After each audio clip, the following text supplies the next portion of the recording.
Yo, what's good? Welcome to Observing the Process. Before we start, I'm hoping you can help me out by supporting the show. You can rate and review it on iTunes, Stitcher, or wherever you listen. You can share it with your friends, you can blog about it, or discuss it on your own podcast. If you're watching on YouTube, you can subscribe to my channel and like this video, or you can support it directly. You can do this by going to my website. I'll leave a link in the description. Thank you for supporting the show. Listeners like you make it possible. Today on the show, I had Johnny Tang. Johnny is a skater and fisherman. He's actually one of the first homies I met when I moved out here, and he's super well respected in the skate community. Please give it up for Johnny Tang. In the land of China, people hardly got nothing at all. No possessions? And in China, they never go to church. No religion too? Or do magic. Oh, it's easy if you try, Dick. There it is now. Silent mode. Silent mode. All right. Let's fucking... Let me get a test into your mic. Hello? All right, you're there. All right, cool. All right. I'm going to do a countdown and then just jump into it. Cool. All right. 5, 4, 3, 2, 1. Okay, we're live. Tang, how you doing? Thanks for coming over. Thank you, Alex. Thanks for having me. Yeah, bud. You know what? Before we jump into it, I heard a rumor going around. And what is that I rumor? heard a rumor you might be leaving Nike. This is a serious rumor, man. And Who said that? Where did this... This came from the that shit streets. comes out quick, huh? This is a public statement. I need you to make a public statement. Is it true? The people need to know, are you leaving Nike for Osiris? Yes, I am. Yes, I am. For those D3s, man, I can't get enough of them shits. Them shits is too good. I heard they wanted to give you your own colorway, some really fat laces. I had some colorways from way back. Yeah, man, this is what's been on the street. If y'all don't know what the D3 is, I highly recommend you. Even ASAP Rocky fucking copied that shit. So do your homework. Go check out what the D3 looks like. Yeah, man. But for real, you were just in Canada. What's up with that?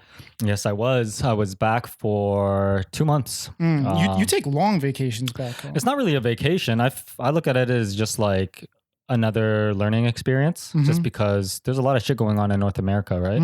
And I have a lot of friends that are in like the skate industry. They're all like pro riders, so it's really good to go back home and catch up with them.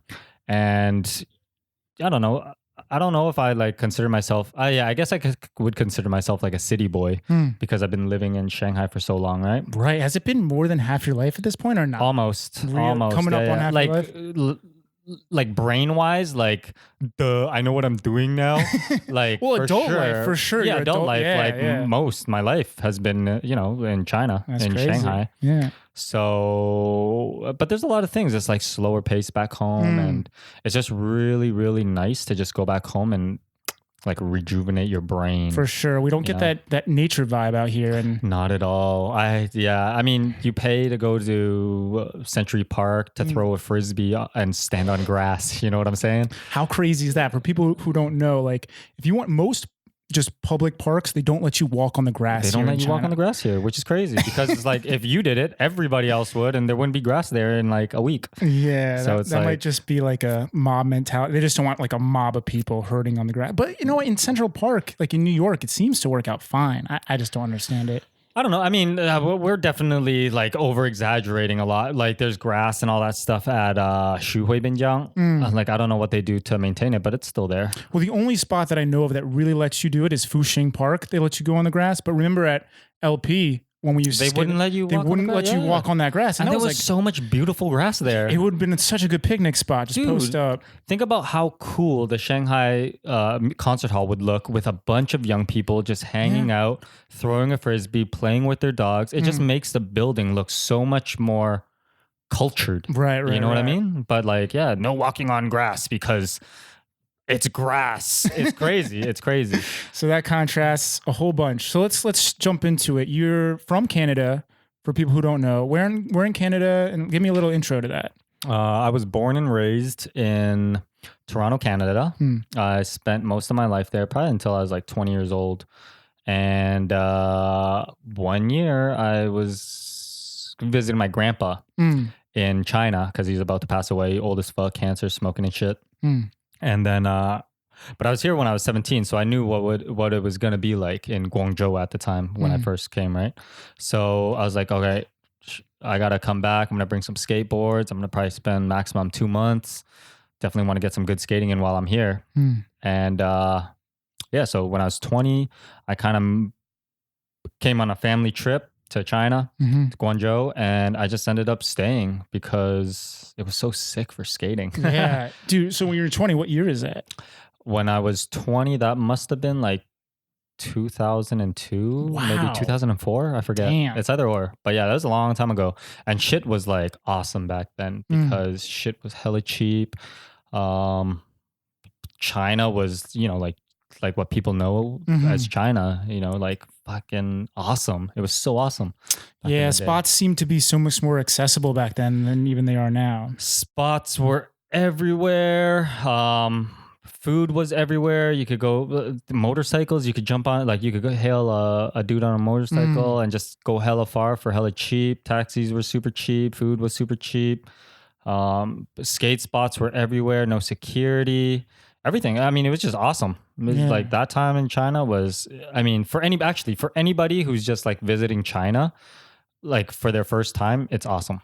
Did you want to come to China? I know you said you were visiting for your family, but did you for me, I came to China and I didn't even have an interest in China necessarily. It was more like an opportunity arose for me to be able to be here. So did you have any insight into China before coming here, or I went in blank? I did not know what I was getting into.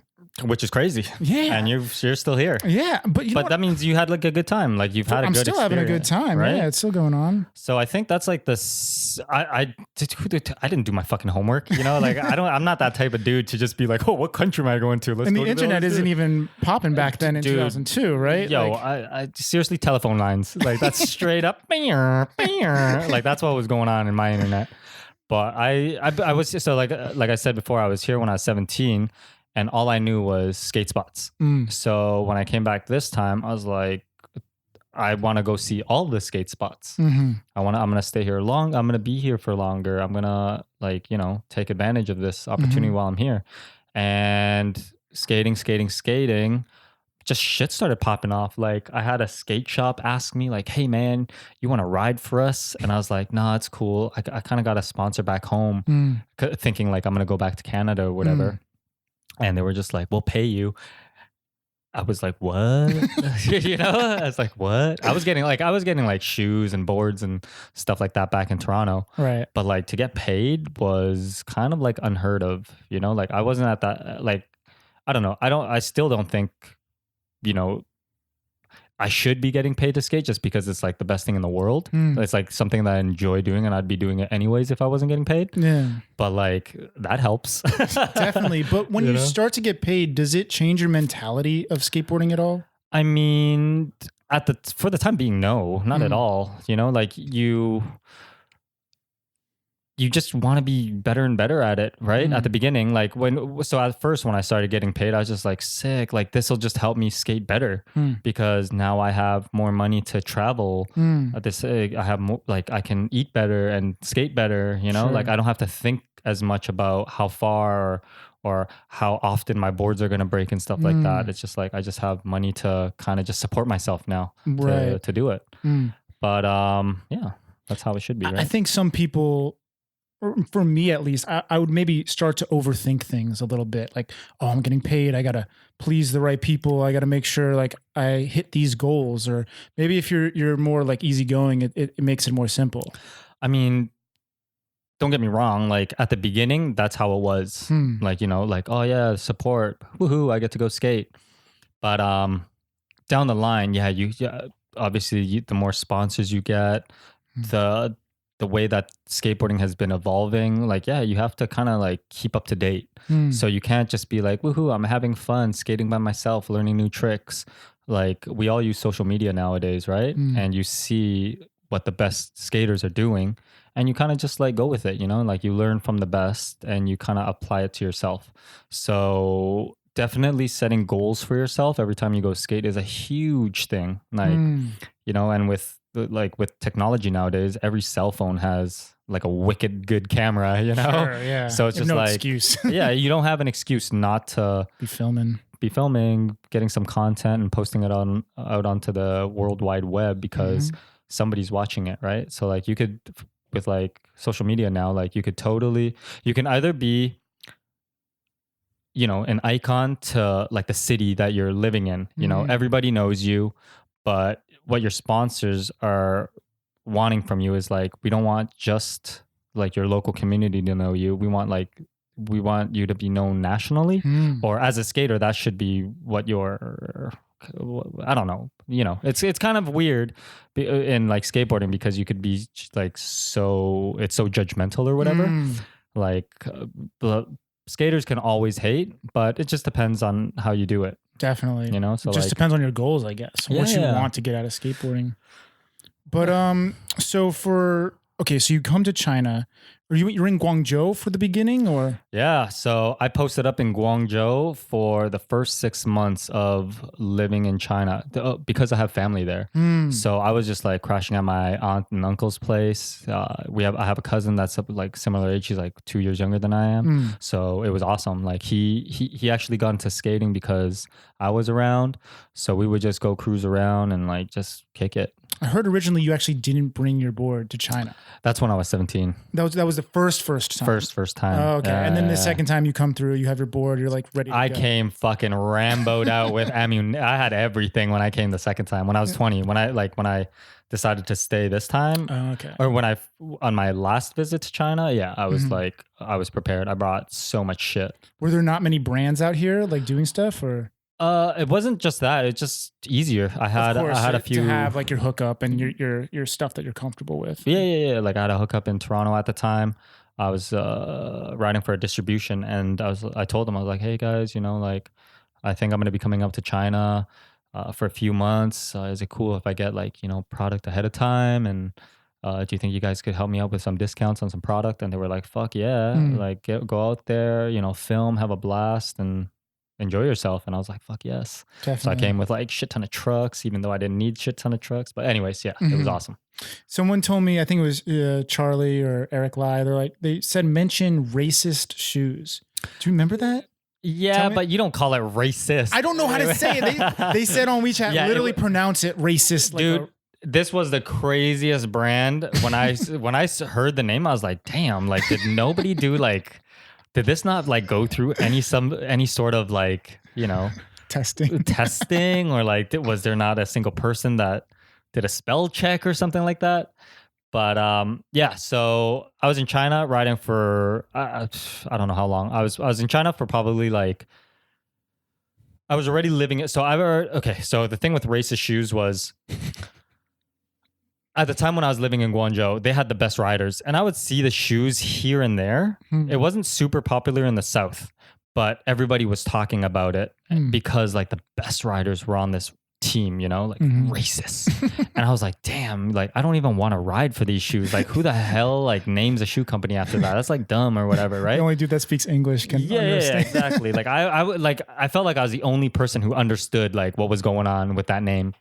So anyways, I ended up moving to Beijing because of a girl. Ooh. And we were there for a contest. I met a girl, ended up hooking up with her, and then anyways, so I'm living in Beijing. Things went sour with like the skate shop sponsor that I was riding for in Guangzhou.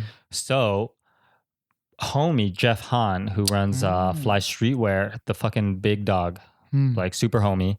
He's been definitely making sure I've been taken care of my entire time I've been living in Shanghai. Big brother sees.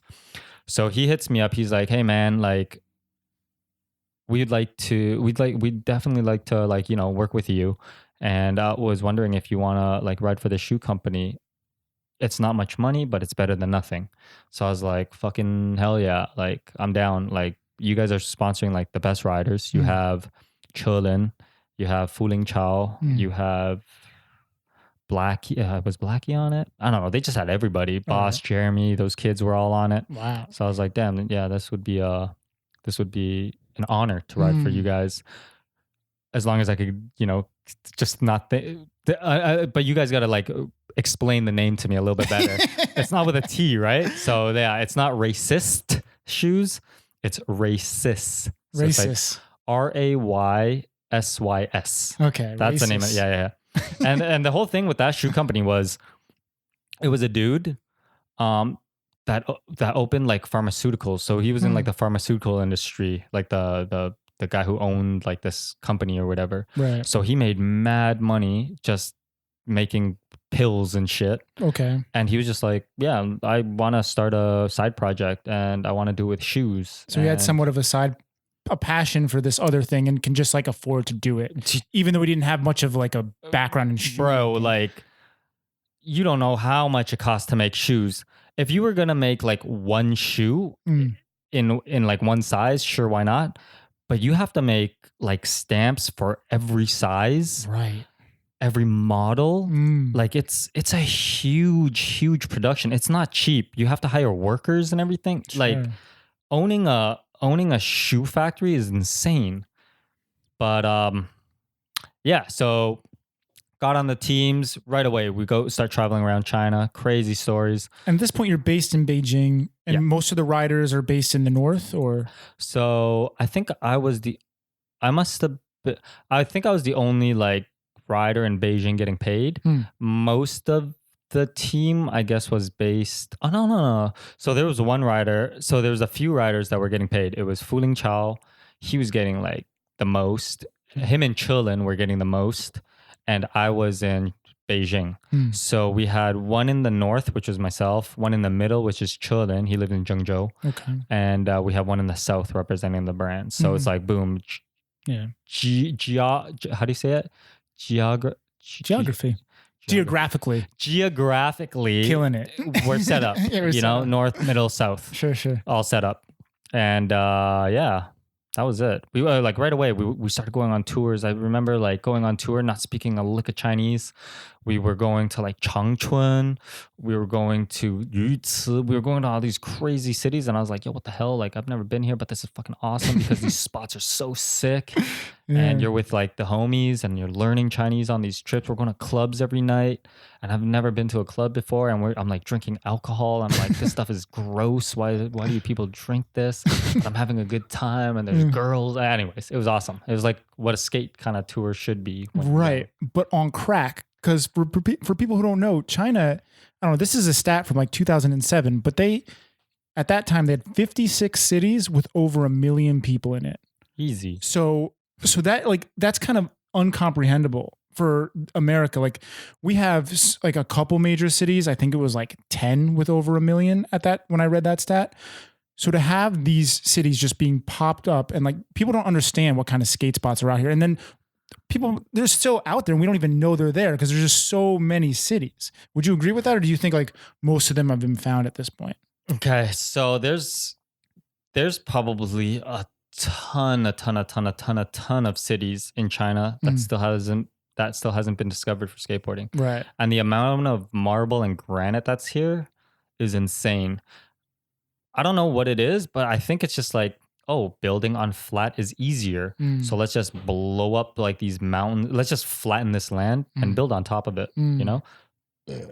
Excuse me. So it's like, but what do you do with all that mountain? What do you do with all that rock? You turn it into the ground. You turn it into like smooth pavement and everything. So they have all this extra granite, and I guess it's cheaper, or it's definitely more durable than concrete. Sure. So that's why all these like plazas and all these cities are just like made perfect, like everything. It's like perfect. And there are so many cities in China that the skaters just don't know what to do with it, really. You'll have a big open park, we'll say, like a square, and then the skaters will just post up there forever. They'll build a box, they'll make a flat bar, and they'll just skate there forever. They just don't have the habit of going from spot to spot to spot.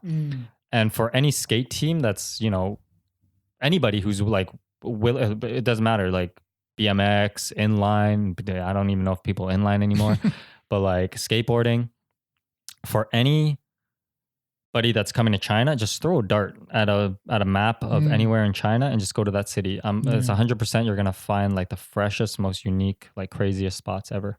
and not get kicked out. Yeah, like even at Binjang, I feel like it's funny to see the evolution of a spot. Like we'll start off just skating the 3-stair, and then like maybe a couple months later, this ledge gets waxed, and then eventually that down ledge got waxed, and then eventually people are skating the other area with that other ledge that at Nane just did that crazy like back tail like section. You know, I just think that's interesting with skateboarding in general. How like, you know, you kind of get bored. And with China, you look at these spots and it's so easy to focus on one thing as soon as you get there. But Binjang maybe it's just a special example, but it's just been cool to see like a spot evolve. It's crazy. I think the reason for Binjang evolving so much is because that we're losing more and more spots in the downtown area. That might be true, yeah. So we used to be able to go to the center and just kick it there for the entire day and skate the ledge, you know, the flat ground there. Yeah. That got taken away. And LP had that perfect flat ground and different size ledges and the kinker and the 6-stair and the 3-stairs. After that got taken away, it's like, all right, so we have to figure out a place. And actually, Binjang has all of that. It literally does have all of it. All in one. It's crazy. And I don't know why we didn't.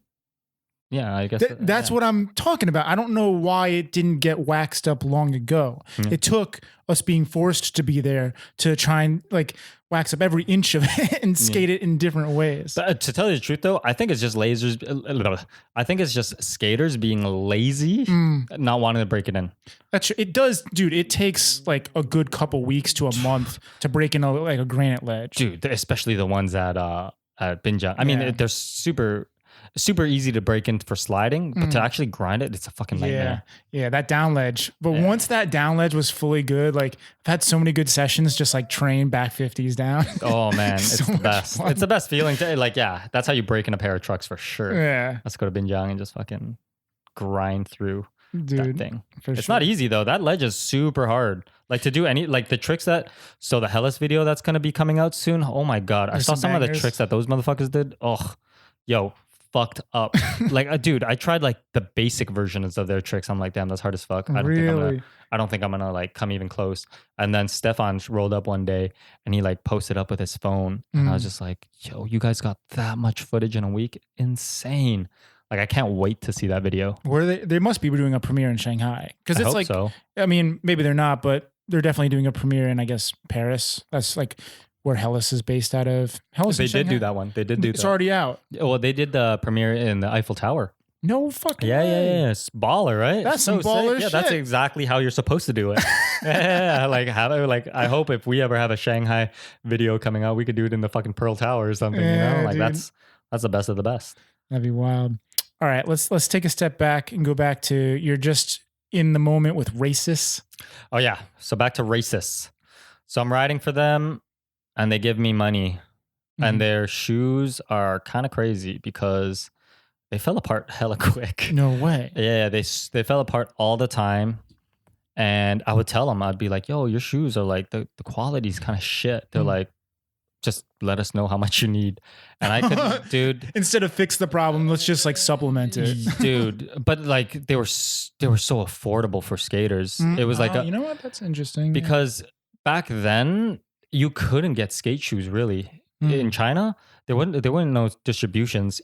Everything was made here, and sometimes you would be able to find something that slipped out of the black market. That's what's crazy for people who don't understand. Like, you know, they're produced here in China, and then they're sent out, and they're not even sold here in China. So even if you want to buy them, you can't just go straight to the factory. You can't. The closest thing you can go to is go to Hong Kong, and pay like American prices.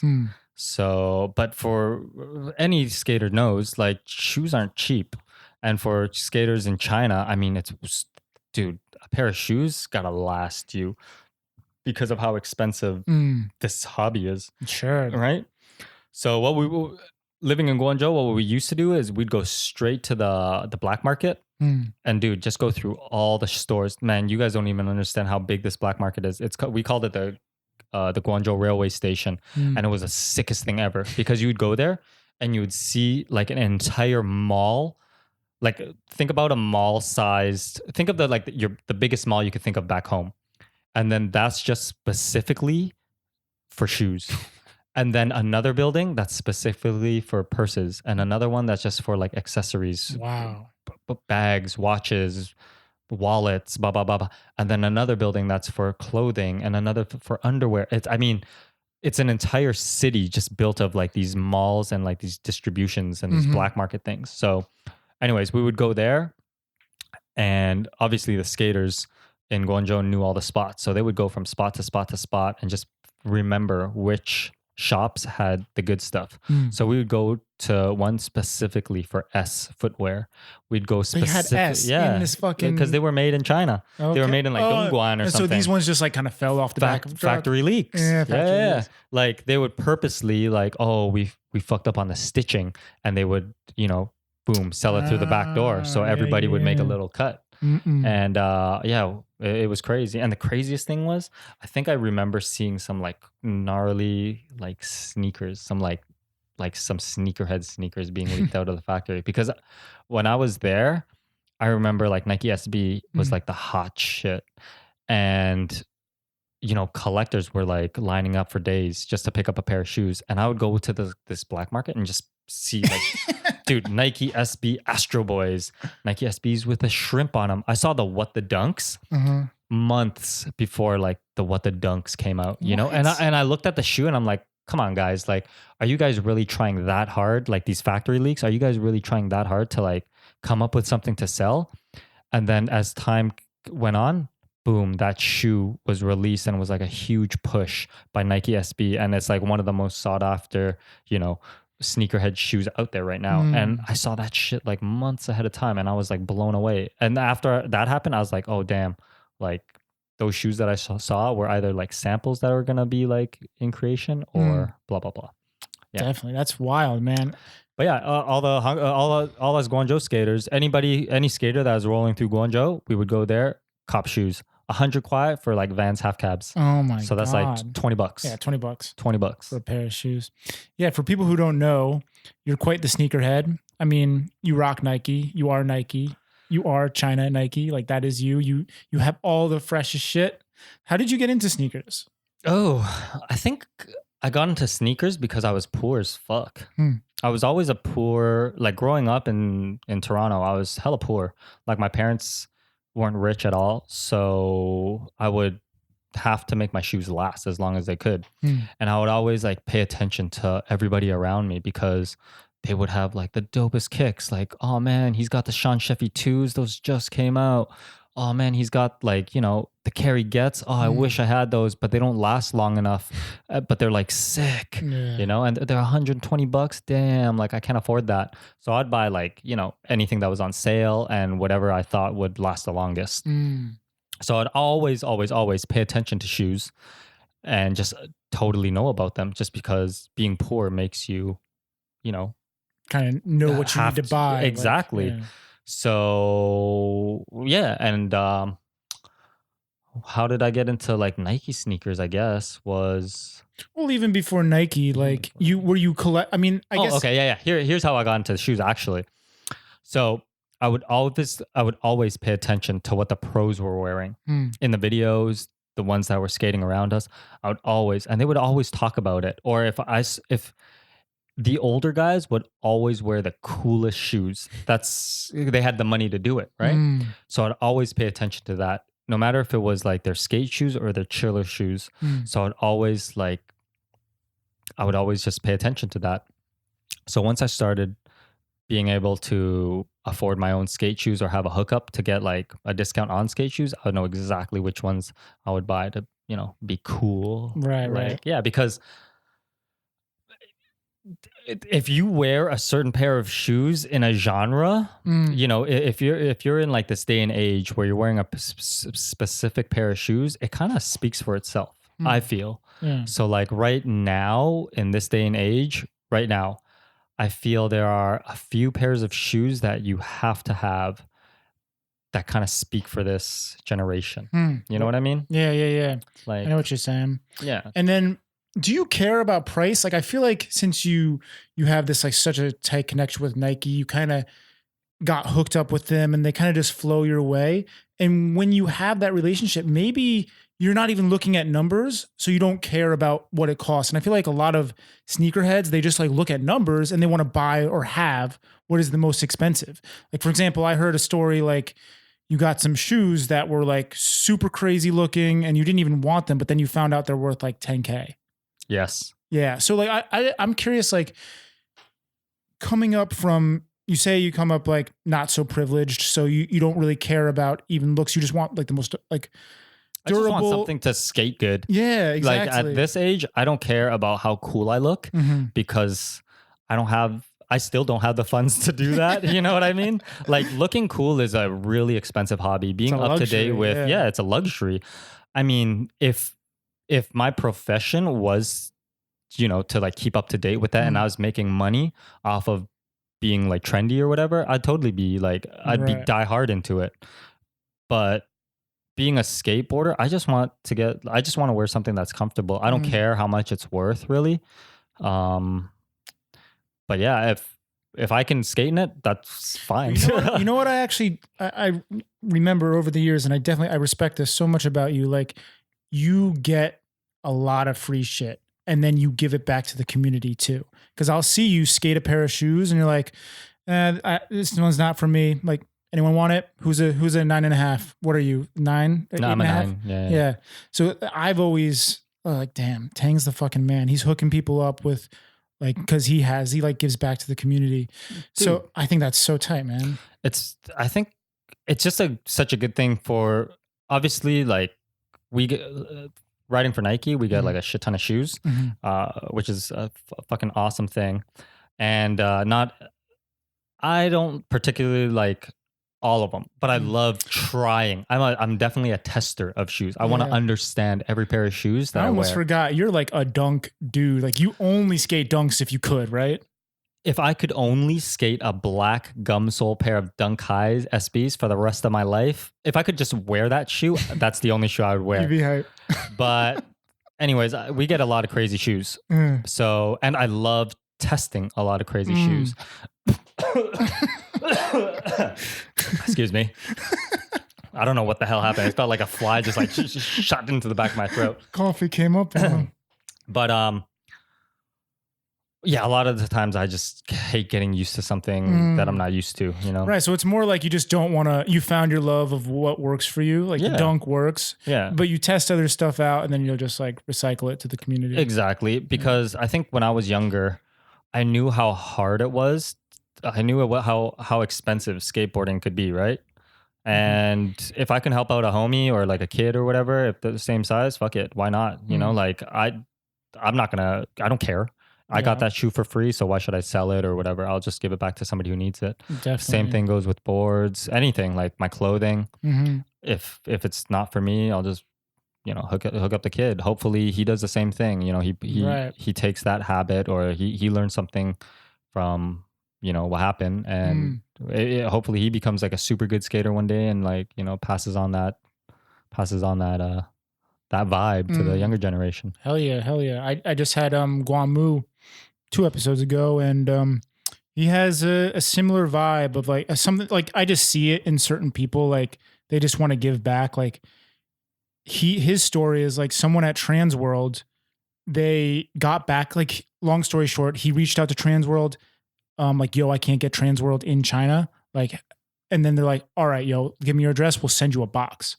Just some kid from China. And then from then on, he had that moment of like, damn, like skateboarders take care of skateboarders. Hell yeah. And I think I see that in you too. And I'm always looking at people that do that and I look up to them.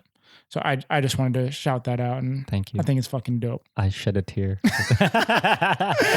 Oh shit. All right. So let's jump. We keep going off track and I love it. We're going to keep doing that, but we'll jump back a little bit to, all right, your earlier days with Racist. And I want to talk about Jeff and Fly because like you're kind of good at this fucking podcast shit. You're pretty good at catching, like getting back and talking and shit. I have a timeline in my head and we're gonna conquer. Hell so yeah. All right, Jeff and Fly and them taking you under your wing. I think that's a super important part of your story. Huge part.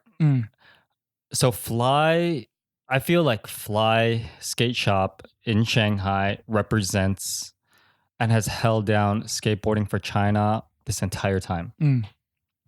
It's one man, Jeff Han, and anybody who's willing to work with him that's like, keeping things going. He's a super busy man. He has a skate shop that he needs to run, an online shop that he needs to run, a website, an agency, a brand, boards. He has everything. Everything's going on. I don't even know like how he does it. He doesn't. I feel like he has too much going on, and he should kind of focus more on like the things that kind of matter. But yeah, he is the dude, and he has helped skateboarding in China evolve. No matter if anybody wants to admit it or not, Fly Streetwear, Jeff Han, has affected skateboarding in every way possible here in China. Yeah, definitely. I don't think I'll ever have the opportunity to have him on. I don't speak Chinese fluently, so take as much time as you want to maybe give a little background of Jeff Han, because I think you're the best person to represent him in a sense. I know he has a cool story about how he where he started and where he is now. So take a couple minutes to just like. So from what I know, Jeff Han, normal dude, skateboarder, dedicated, loves it. He had this idea of starting a skate shop in Shanghai just because I guess there was very little access. Back in the day, they would have to wait for somebody to travel overseas to get, goods back into China. Well, can you help me bring back a skateboard or whatever? Okay, cool. Boom, it's hella expensive, this and that, this and that, this and that. So what Jeff did was he worked really hard selling milk. He sold milk door to door. Would you like to buy some milk? Like fuck. Dude, skaters are true hustlers. Dude, hustled, made enough money. Boom, renovated this shop, got it on like this banging ass street in like the middle of Shanghai. It's I would say it's like the shopping center of Shanghai for local brands. That area is the heart. Yeah, like Changlalu, banging location. A lot of little independent stores, very trendy, very cool area. Boom, so that happened. Then I guess he wanted to dig a little deeper. Oh man, boards are, kind of expensive from like being shipped back here in the US and this and that, this and that. I'm going to do some research. So he made a trip down to, I guess he like did his homework, figured out where these boards were being made in China. So he went straight to the factory. Hey guys, I want to start this brand. What can we do? Boom, makes his own board brand. Starts doing his homework, sponsors the best riders. Boom. What else?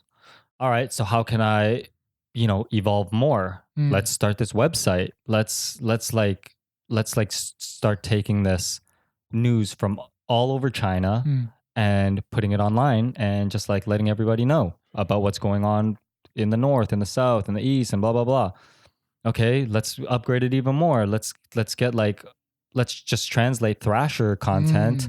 Let's get all this content from all over the world and like put it on our website. Let's evolve China skateboarding. Let the people see what's going on. All right, Nike, you're coming in. Quicksilver, you're coming in. All these big brands are coming in. Jeff understands China more than anybody. He knows the business part of it and he knows like the skate part of it. So he's the man to go to, like no matter what. Like every brand that comes in, like you kind of want to talk to Jeff because he's like one of the most authentic people to be talking to about skateboarding and making money in China. Damn. Yeah, that's a good background of Jeff. So, and you meet him, and I think what's super awesome about your relationship is like you're one of the only skaters in China who you have a Chinese face and you speak Chinese and English, and so you have a background of both cultures. So you're like a very good bridge between the two cultures. I think that's super important for people to know because I've heard you talk about this in other interviews, and I think it's important to talk about like eventually other brands are coming in, and like you just kind of like perfect timing, like in this moment, like just like ready to just go. So I don't know if you feel the same way, but well, I don't know if it was perfect timing or it's just, I guess Jeff really trusts me because I don't know. I try to help him as much as I can, right? The way that I feel is like Jeff has taken care of me for as long as I've been here. He's made sure that I have the right hookups. I'm not being an idiot. If there's something wrong with my skating, he'll be the first one to say my kickflips are the worst. You know what I'm saying? Yeah. So he's a true friend. Right. And in return, like, I feel like I should be, I don't, it's just a friendship that we have. Like, I want the best for him and he wants the best for me.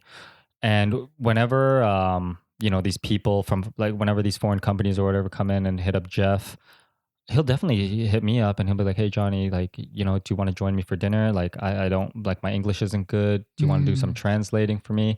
And yeah, honestly, it's just like some big brother, little brother shit. Right. So maybe not perfect timing, but a great partnership. Great partnership. Like you connect on a friend level, and it just makes sense because like he's got China locked down and you got like kind of the globe locked down, like of skating, and like you are like in the public eye. Yeah, and it's awesome for me because I learn hell a lot about the business part of skateboarding, which is awesome because eventually you'll like skateboarding is awesome because you're skateboarding, but having knowing a little bit about the business part of it is, man, it's even better. Like, why wouldn't you want to learn about it? Definitely just better yourself and kind of like take it to the next level.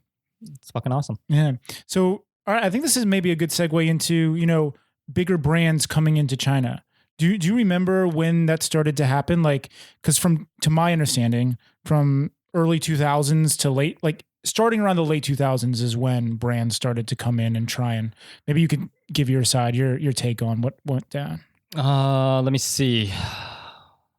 I think the first big brand to actually come into China and actually put money into skateboarding was Quicksilver. Okay. So they came through and they totally just went, we want the best dudes. And they were willing to pay to pay all of us to skate for this brand. Like, I didn't give a fuck about Quicksilver, but it was like good money at the time. And Brian Smith, the homie, was working there, so that was cool having him there. He definitely helped us out a lot.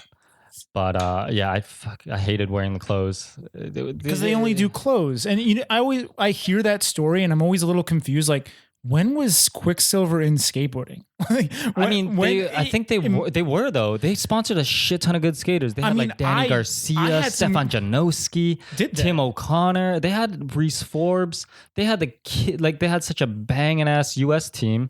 Are there many brands that do just clothes and sponsor skaters these days? I don't think there are that many. They owned surfing. Quicksilver owned surfing. I take that back. I think of like Hellas now, and I think of Palace. Whatever. My point is, it was like surprising to me that Quicksilver was a big player when they don't have shoes, they don't have boards, they don't do wheels, but they just do clothing. And they only did clothing, right? And for these extreme sports, right? I guess that's but it's like Volcom is also one of those companies. Volcom is one of them too, yeah. Volcom, Hurley. I know Hurley's like more surfing, but yeah. But I definitely had Volcom and Quicksilver, like Quicksilver jeans. I remember like they were one of the. For me, they were one of the first that had like the stretchy material in the jeans. And I'm this was game changer for like growing up and like skating. Like, damn, this is the pant. I skate so much better than this in this. Dude, dopest materials. They had the dopest materials, but the shittiest designs. Right. They were like ugly. Kooky. Yeah. They definitely, I think their demographic was like the mass, obviously. It's like the mass. But like, skaters, we want to look different. Right, exactly. So, you want to look as different as possible. Unique. And like, when you go into the store and like everybody's picking out the same shit, you're just like, God damn, like, look at the size of that goddamn fucking logo. Who wears that? Guess I can't get that. Yeah, Quicksilver always had that massive wave over the mountain. And it had nothing to do with skateboarding. Like, the clothes looked like they had nothing to do with skateboarding. So I fucking hated wearing that shit. When I was in middle school, we had an art class and we learned how to take a piece of rubber and you cut out the mold. You cut it in reverse and then you put paint on it and you stick it on a piece of paper and it comes out regular. And the logo that I chose to do was the Quicksilver logo. You're disgusting. but now thinking back, I actually did like this brand as like a little kid. For sure. They definitely did their marketing right, but I just didn't think it definitely didn't speak to skaters. Right. It did to surfers though. It spoke to me as a middle schooler. Yeah. it didn't speak to core skaters who are in their 18 to 20-year-old range, like Right. in the thick of it, like, that they know their core brands. And they like, I didn't know what a corporate company is when I'm in middle school. Right. You're 18 years old, 20 years old, like, fuck the corporates, like, support your local skate shop. So that's the difference, I think. Yeah. And anyways, but the corporates are the ones who are going to know to come into China. Oh, yeah. They're the ones, like, back in the day, let's say like Antihero, whatever, these companies, these sport, like they don't have the capability, the skills to be able to enter China. Right. So these big brands are the ones that do enter China, and you're getting to know Quicksilver. What else? Quicksilver and I think Nike SB. Nike SB, I think they saw like an opportunity in China, and I think they might have been the second big brand to jump in, like to start supporting, start trying to create a program. Yeah. So like pretty much the Quicksilver team just started riding for Nike. yeah. I was like, there wasn't a lot of good skaters at the time, So it's like the best skaters kind of every brand just wanted these guys, and it was like just a handful of dudes. At this point, have you moved to Shanghai yet? No. When did you move to Shanghai? I don't remember. 2016? 2016? No. Oh, no. 2006, 8? 2008? Okay, yeah, okay. 2008, that makes maybe? more sense, yeah. I spent, 6 months in Guangzhou, 4.5 years in Beijing. So if I came in 2002, so that's 2006, 2008. Yeah. Okay, ballpark 2008. You moved to Shanghai. I guess. Wait, no. Yeah. Anyways. Yeah. 2008, 2009, whatever. Yeah. End of 2000s. Do you form like a crew? Do you have like a solid crew that you're hanging out with? As like in Beijing? In Shanghai. Like Shanghai has always been, in my opinion, kind of the core of skateboarding in China for the last 10 years. Maybe you could help me understand better. Like just because so Shanghai is definitely the center of skateboarding in China. Right now, and has been for a little bit. Ever since these brands have been coming in. Right. Just because it's like, this like the industry's here. All the big brands are here. All the meetings are here. All the skaters want to come here. All the team managers are here. So all the skaters, if you want to like get known or become good at skateboarding, you kind of come here. If you want to be like the most updated. If you're anywhere else, you better be doing your homework. Like you better be understanding what's going on in skateboarding on a global and local level, and utilizing the shit out of that social media. So like these brands and these TMs are like seeing what you're doing from your little hometown. Right. Okay, so what was your introduction to Nike? Like, how'd you get involved with them? Because you weren't always involved with Nike, obviously. Bro, I was on Racist. Was that hard? Was it hard to tell Racist that you had to cut Dude, the cord? when I was riding for Racist, I was literally buying shoes. They were paying me, with the money that they were paying me, I was buying better shoes to skate in. I was buying cool shoes to skate in. That's too funny. Yeah, I didn't give a fuck because nobody was paying attention to us. Like, there was no team manager. Right, it was just some dude who had a hobby. Yeah, like if we would go on tour, like I would wear the shoes. Right. We were just like a bunch of fucking asshole skaters, Like nobody taught me anything. Like there was nobody telling us like what we were supposed to do or how we should do it. We were just like, oh, I don't have shoes. Okay, I'm just gonna skate something else. I want to skate something that I like, or that something that's like, something that's better, something that doesn't fall apart or whatever. Right. And nobody was giving me shit for it because I was, I guess at the time, skating really good. And it didn't matter. It didn't matter. As long as I could skate good, like nothing mattered. But so eventually, what happened? Oh, so Nike came into the scene and they hit me up. Jeff asked me, because Nike was closely connected with Fly and Jeff. And Jeff was like, hey, like, do you want to be a tour guide for the US team? The global guys are coming into town and you know English and you know skate spots. I was like, yeah, whatever. That sounds good. Perfect. I'd love to skate with Stefan Janowski. I'd love to skate with like these awesome pros, like my idols pretty much. And so I took him on and this was like a Thrasher trip too. So Jake Phelps was there, Omar Salazar, the fucking best skaters at the And time. this is your first time showing people around? Like, I think it might have been my One first of your time first one of my times, first times. yeah. Oh, no, definitely my first time showing around. wow, dude, Yeah. what an intro. Yeah. So we're skating together. You know, I'm hella intimidated. Like, I don't even want to skate with these guys because I'm like just in awe of how good they are. Mhm. And I was just skating a little bit of flat ground at the time. And Jake Phelps he was always giving me shit. He was like, come on, man, like fucking do that trick down the stairs. And I was like, what the hell? Like, I was just popping like switch front heels on flat ground, you know, and it's hella cold. My hands are like frozen. I've been standing around watching these guys and like kind of dealing with security guards and stuff like that. Not warmed up whatsoever. I'm just doing flat ground just to get warmed up, like just to stay warm. Right, stay warm. Is to stay warm. And you know, he's like, do this trick down that stairs. I was like, okay, I guess I could try.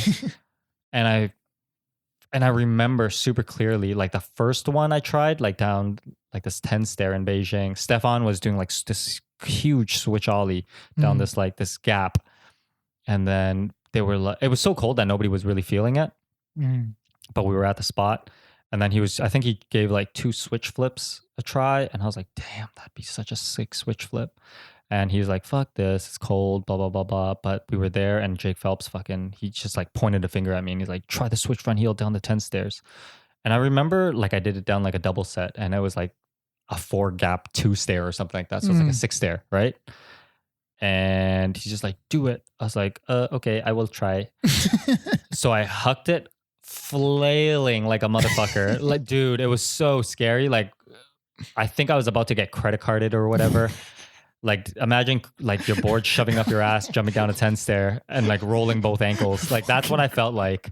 So I was like, okay, I got the bunt out of the way, you know, like I kind of broke the ice. Let me give it another shot. And I remember like second try catching it. Like I caught it and I was floating it down and I was like, no way, this is happening. So I kicked it away. And then after, like, I think I tried like 30 tries or something.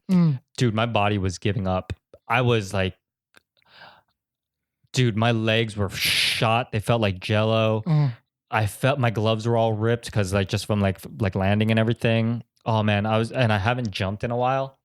And I remember like just doing one and like catching it perfect, landing it, and just that was probably like the best feeling trick I've ever done.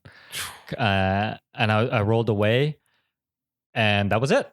You know, like next, you know, like you know, we gave each other high fives, and then like I was kind of done for most of that trip in Beijing. And then when we got back to Shanghai, I was like, oh, it's sick. This is fun. Like, I like skating together with you guys because it's like a little bit of pressure, you know? And then we, you know, got a few tricks.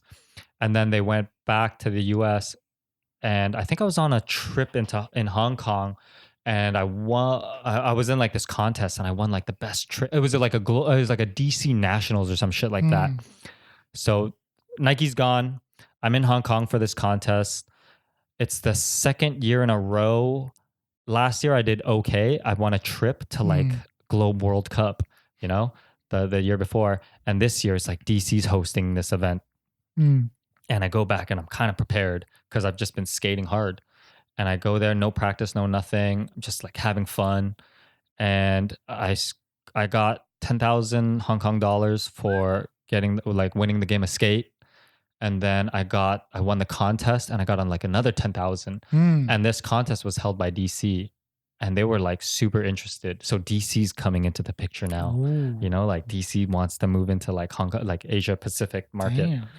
And boom, right off the bat, they send me like this huge box of shoes, like 6 pairs of shoes of Josh Kalis's, Lynx HE's, clothing, everything. I feel like a fucking baller, you know, because like DC at the time's like fresh as fuck. Like they're fucking killing it. They have like the best team, Brian Wenning, you know, Ryan Gallant, Josh Kalis, like the best riders. And their shit is fresh as fuck. And yeah, so anyways, so DC starts throwing me shit. Homie that was working at DC Hong Kong, Australia, at DC Australia is hitting me up because they haven't set up an office yet. So he's like, hey, Johnny, you know, like what's good with you? Are you interested in riding for DC? Because, you know, we're planning to set up shop. You know, we're set up something proper in China, and we'd love for you to be a part of it. I was like, dude, I'm down. Just let me know. Like, just let me know where to sign. I'm down. Where to sign? Yeah, like where's the piece of paper? Yeah, I'm fucking down. Like, I don't even care how much you pay me. Your shit's like awesome. I love DC yeah, shoes. DC was popping back then, right? So that took like a really long time. I remember it was like half a year. I didn't hear anything like happen. And one day I was skating at LP trying to film some tricks for like the gift video or something for like Fly. And I'm there with Jeff, and I have this fucking shit flip phone Nokia. And I'm like, what the hell? It says, I think it said like US or something. Like this number popped up on my phone on the call display, and it was like a US number. So I picked it up, and it was like the homie, Kevin Imamura. He was like one of the main dudes that works for Nike at the time. He's like, I'm like, yo, hello. He's like, hey, Johnny, it's me, Kevin Imamura. You remember me? I was like, hell yeah, I remember you. Like, what's good? He's like, how does 600 US sound or something? And I was like, what do you mean? He's like, you want to ride for Nike? We'll give you like $600 a month. And that's at that time, that was like 2,500 RMB, I think. Yeah. And I was like I'm smiling like crazy, like, cause I thought, I wouldn't think I would ever ride for Nike. It's just like, I didn't understand too much about it. I knew that they had this skate thing going on, and it was very cool, and they made very interesting product that I was like, very curious about, but there was just no way that I could get my hands on them at the time. They would just all sell out or whatever, right? Or I was like, I just didn't know how to get them. Yeah. And even though Fly had them, I was super, but they weren't willing to just be like, yo, Johnny, here's a pair. Right. But I ain't paying like 1,000 kwai for a pair of kicks, that I'm just going to destroy. So he hits me up and says, do you want to ride for Nike? And I was like, on the spot, I was like, fuck yes. And yeah, I think for like a year though, I didn't get any shoes. It's a slow roll, man. With these companies, like, everything moves very slowly to make stuff happen. Super slow. Well, they just needed to set up shop. They need to set up for such a big company, like even getting a pair of shoes is like a process. Like, where's the shoe coming from? It has to come from somewhere. Setting up a whole new infrastructure for the way stuff moves through the system. Exactly. And when these corporations, like, they just work so much differently from how you would imagine. Exactly. That's a thing that I don't think a lot of people understand is like, if you're getting like product from companies, from a corporate company, they know exactly when and where that specific item is going to. And it's like a huge matrix within that company that's doing it. Shipping, ordering, everything. It's insane. It's insane. So yeah, it took a really long time for them to set up an office or whatever for SB. And I was getting like some crazy, like random shoes here and there. Actually, the cool part was I was getting a lot of cool Air Maxes at the time. So yeah, they were like, Nike at the beginning was hooking it up. They were taking care for sure. We had like good TM. He didn't know anything about skateboarding, but he just knew like he knew how to be like a good person, Like, so at that time you weren't a TM. At that time you were riding as a pure rider. Yeah. All right, so let's keep moving. And like, you're riding as a rider, you're getting shoes. What other kind of opportunities are coming along? Let me see. I think eventually Nike, so I was on like a shoe contract because I was already on like Quicksilver clothing. So Nike only signed me to a footwear deal. But eventually they were like, why don't we just sign you like head to toe? I was like, yeah, that kind of makes more sense. I would definitely like rather ride like Nike SB clothing. I mean, I think they were just starting it up. And I fucking hated Quicksilver. So thank you, Quicksilver, but thanks, no thank you. No thanks. I don't know, whatever. Thank you, Brian Smith. No thank you to the apparel. Anyways, I'm just being a dick, but I appreciate everything they did for us because they hooked it up. People have their own preferences. It's no hate. I understand. I'm just trying to be funny. Yeah. But so Nike was like, yo, we'll sign you head to toe. We'll match their price. And I was trying to milk it. So I was like, yo, Quicksilver, like you trying to up it or what? And Quicksilver, I guess at the time, they weren't really focusing on skateboarding so much anymore. And yeah, I had to leave. And yeah, I was riding head to toe for Nike, which I did for a super long time. And what else? That was kind of it. I mean, I never got hit up by any other sponsors. No, but okay. Every sponsor, like there was like there were headphones floating around. Like Skull Candy wanted to sponsor riders. Skull Candy had a big part for a moment, right? They had were like an killing office it, with yeah. a ramp. So this is more what I'm getting at. Is like my interest is like, how did these brands come in and kind of just dip? Like why, how, and totally. I mean, for every single brand except for Vans. Except for Vans, even Except Nike. for Vans. Let's be real. Every brand. Nike has let's come be and real gone right now. Every skate brand that has come into China has come and then have gone. Except and has for come Vans. again and has gone in some cases. In some cases, yeah. So main reason for that is because Vans, in my opinion, or from my knowledge, not in my opinion, but from my knowledge, they don't have anything else to deal with. They have skate. You know what I mean? And that's it. Like they make skate shoes and lifestyle shoes. Right. Nike, Adidas, New Balance, all these other like shoe companies. Skateboarding is like 1%. They have other agendas. They have way more bigger categories that are making them more money. Exactly. You know? So their running division is never going to be over trumped by skateboarding. Never. And Vans Skate is only Vans Skate. It's only Vans Skate. Even because it's a lifestyle brand. So, and it's a very affordable shoe for skaters. That's true too. Yeah. You can so like you can either pay 1,000 kwai for a pair of banging ass Nike SBs, or you can pay 500 for a Vans skate shoe. What's the skater gonna choose? The average skater is 100%. 100%. Every time. Until you really have the funds or have like whatever, you're gonna go for the brand that you really want. But yeah, Vans is killing it. Like they're doing a lot of shit. They're definitely supporting a lot of skateboarders here in China, and they give what the skaters want, which is events, which is music, which is lifestyle. They're definitely doing an amazing job at making skateboarding look cool in the China marketplace. So that's why they're like, they're working hard, obviously, and they're killing it. But for brands like Nike, it's like, oh, we're spending, 500. We'll just throw it. We're spending this much money. Or not even for Nike. Other brands are spending all this money, but they don't have a 5-year plan. That's what I'm saying. And that's what I've noticed is like Vans has had a very consistent program. And I talked about this with Guangmu a little bit. Is like they have House of Vans, they have Skate Fridays, and they just repeat year after year.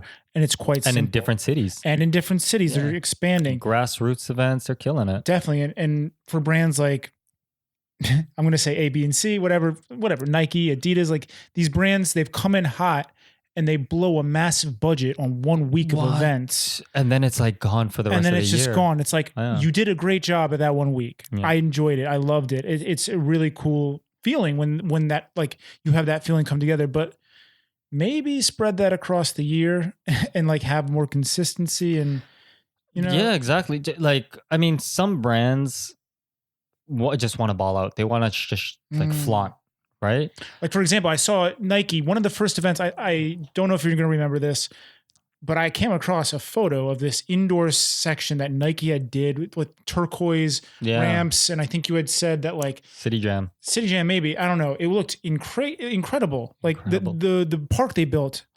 Tell me, do you remember that particular event or do you have involvement or?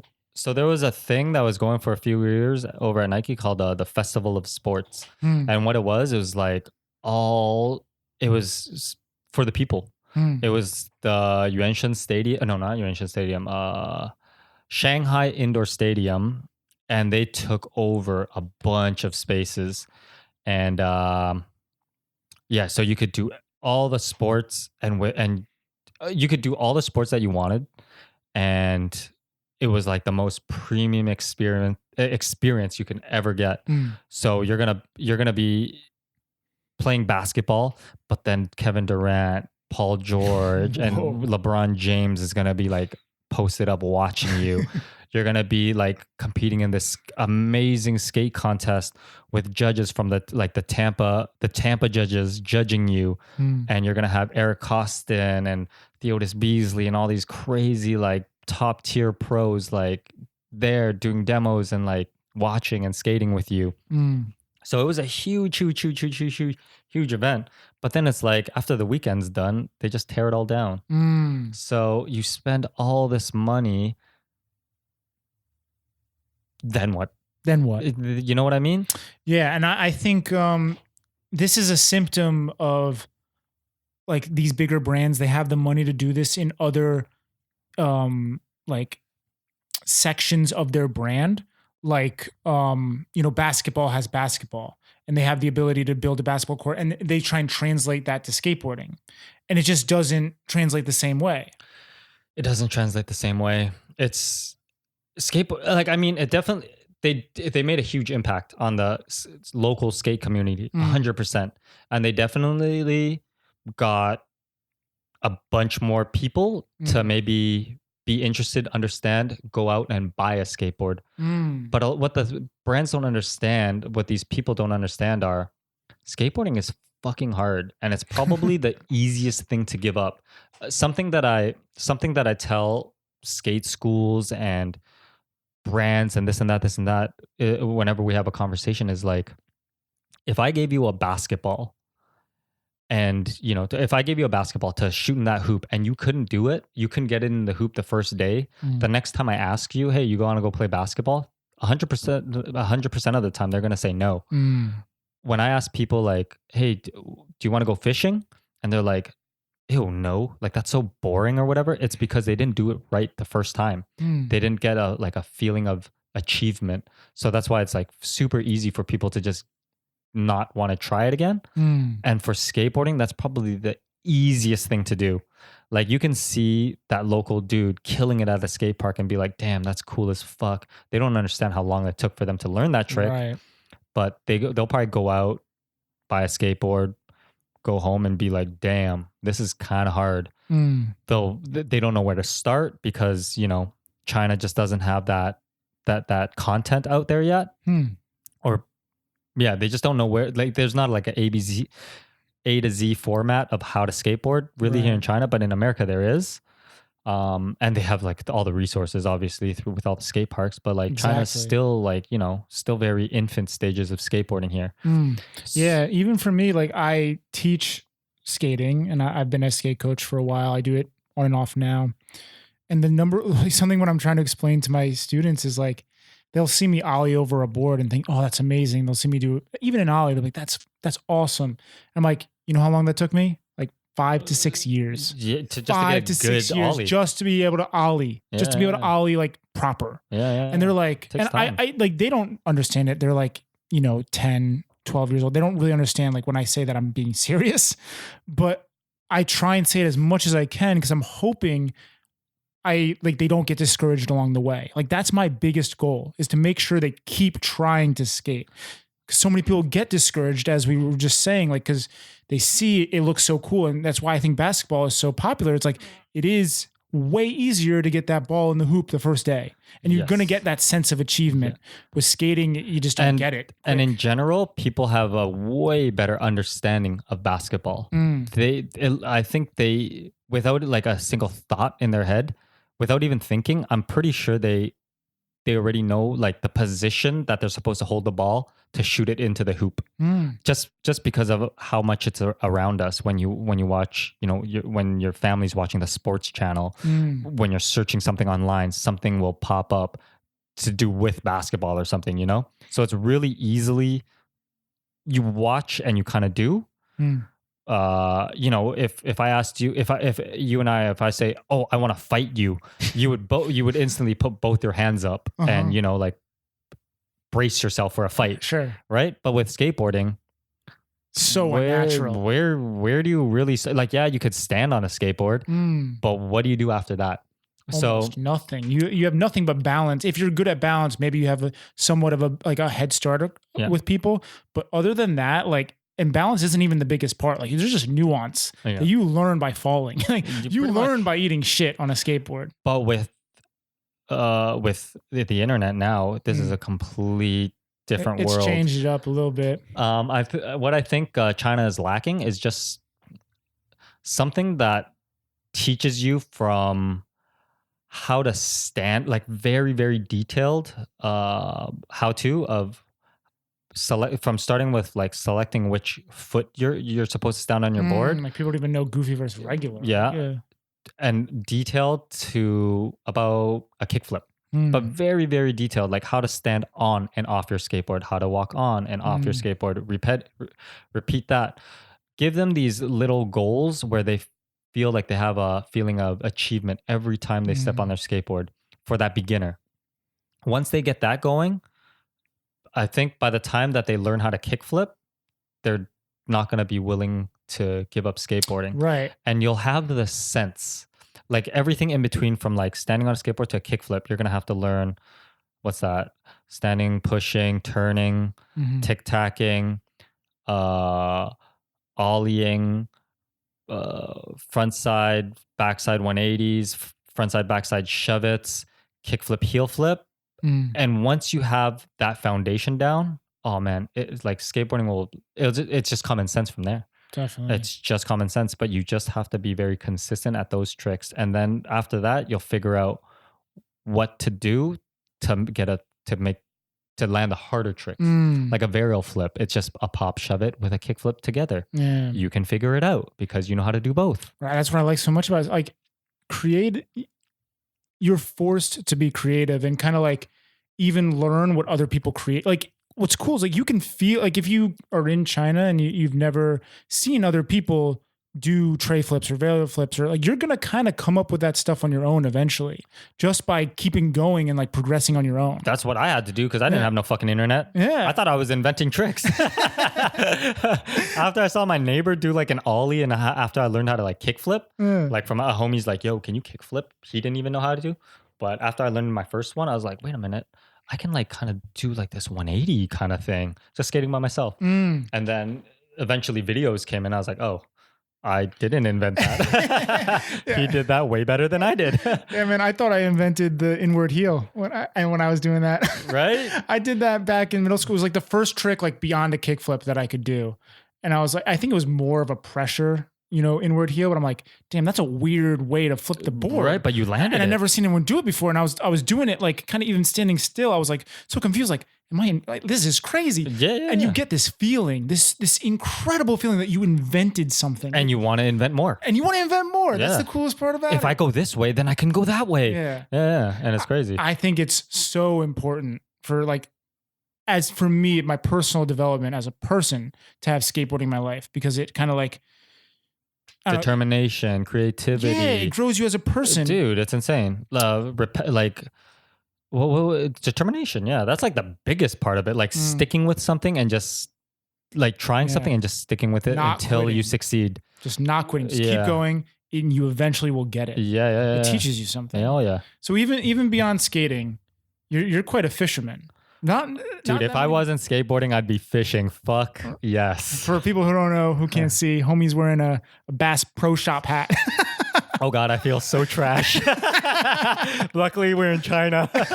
No, if I was wearing this in the US, trash. No, Bass Pro Shop. I bet you that's the next brand that Supreme does a collab with. I hope so. I would fucking be on that all day. I'd overpay for that. Definitely. Bass Pro Shop. Dude, Supreme collab coming soon. I have to show people that I'm a fucking lover of fishing. Oh, we'll take a photo after. We'll put it on Insta. Thank you.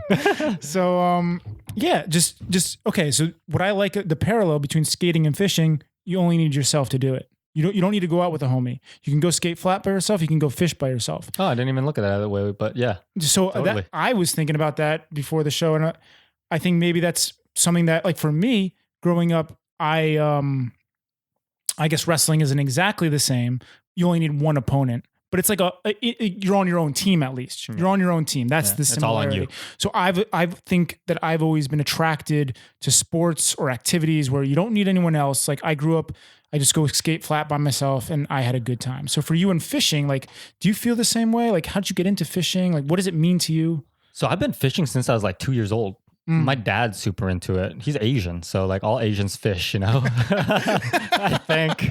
It's either that or he's like hella bored when he moved to Canada and he was just like, well, fishing's kind of cool, But my dad has always, always, always been a fisherman for as long as I've known, and stories that he tells me when he was younger. As a teenager, he was definitely into fishing, and I wasn't super into it. Like I remember going like 2 years old catfish fishing with my pops, and then I would always be down to go fishing with him, like stand on the shore and like the feeling of catching a little sunfish. And then you'd be surprised with like a bass or whatever, or like some crazy big fish, like fishing with worms, because that'll always happen, especially fishing in Canada, you know, big lakes, tons of fish.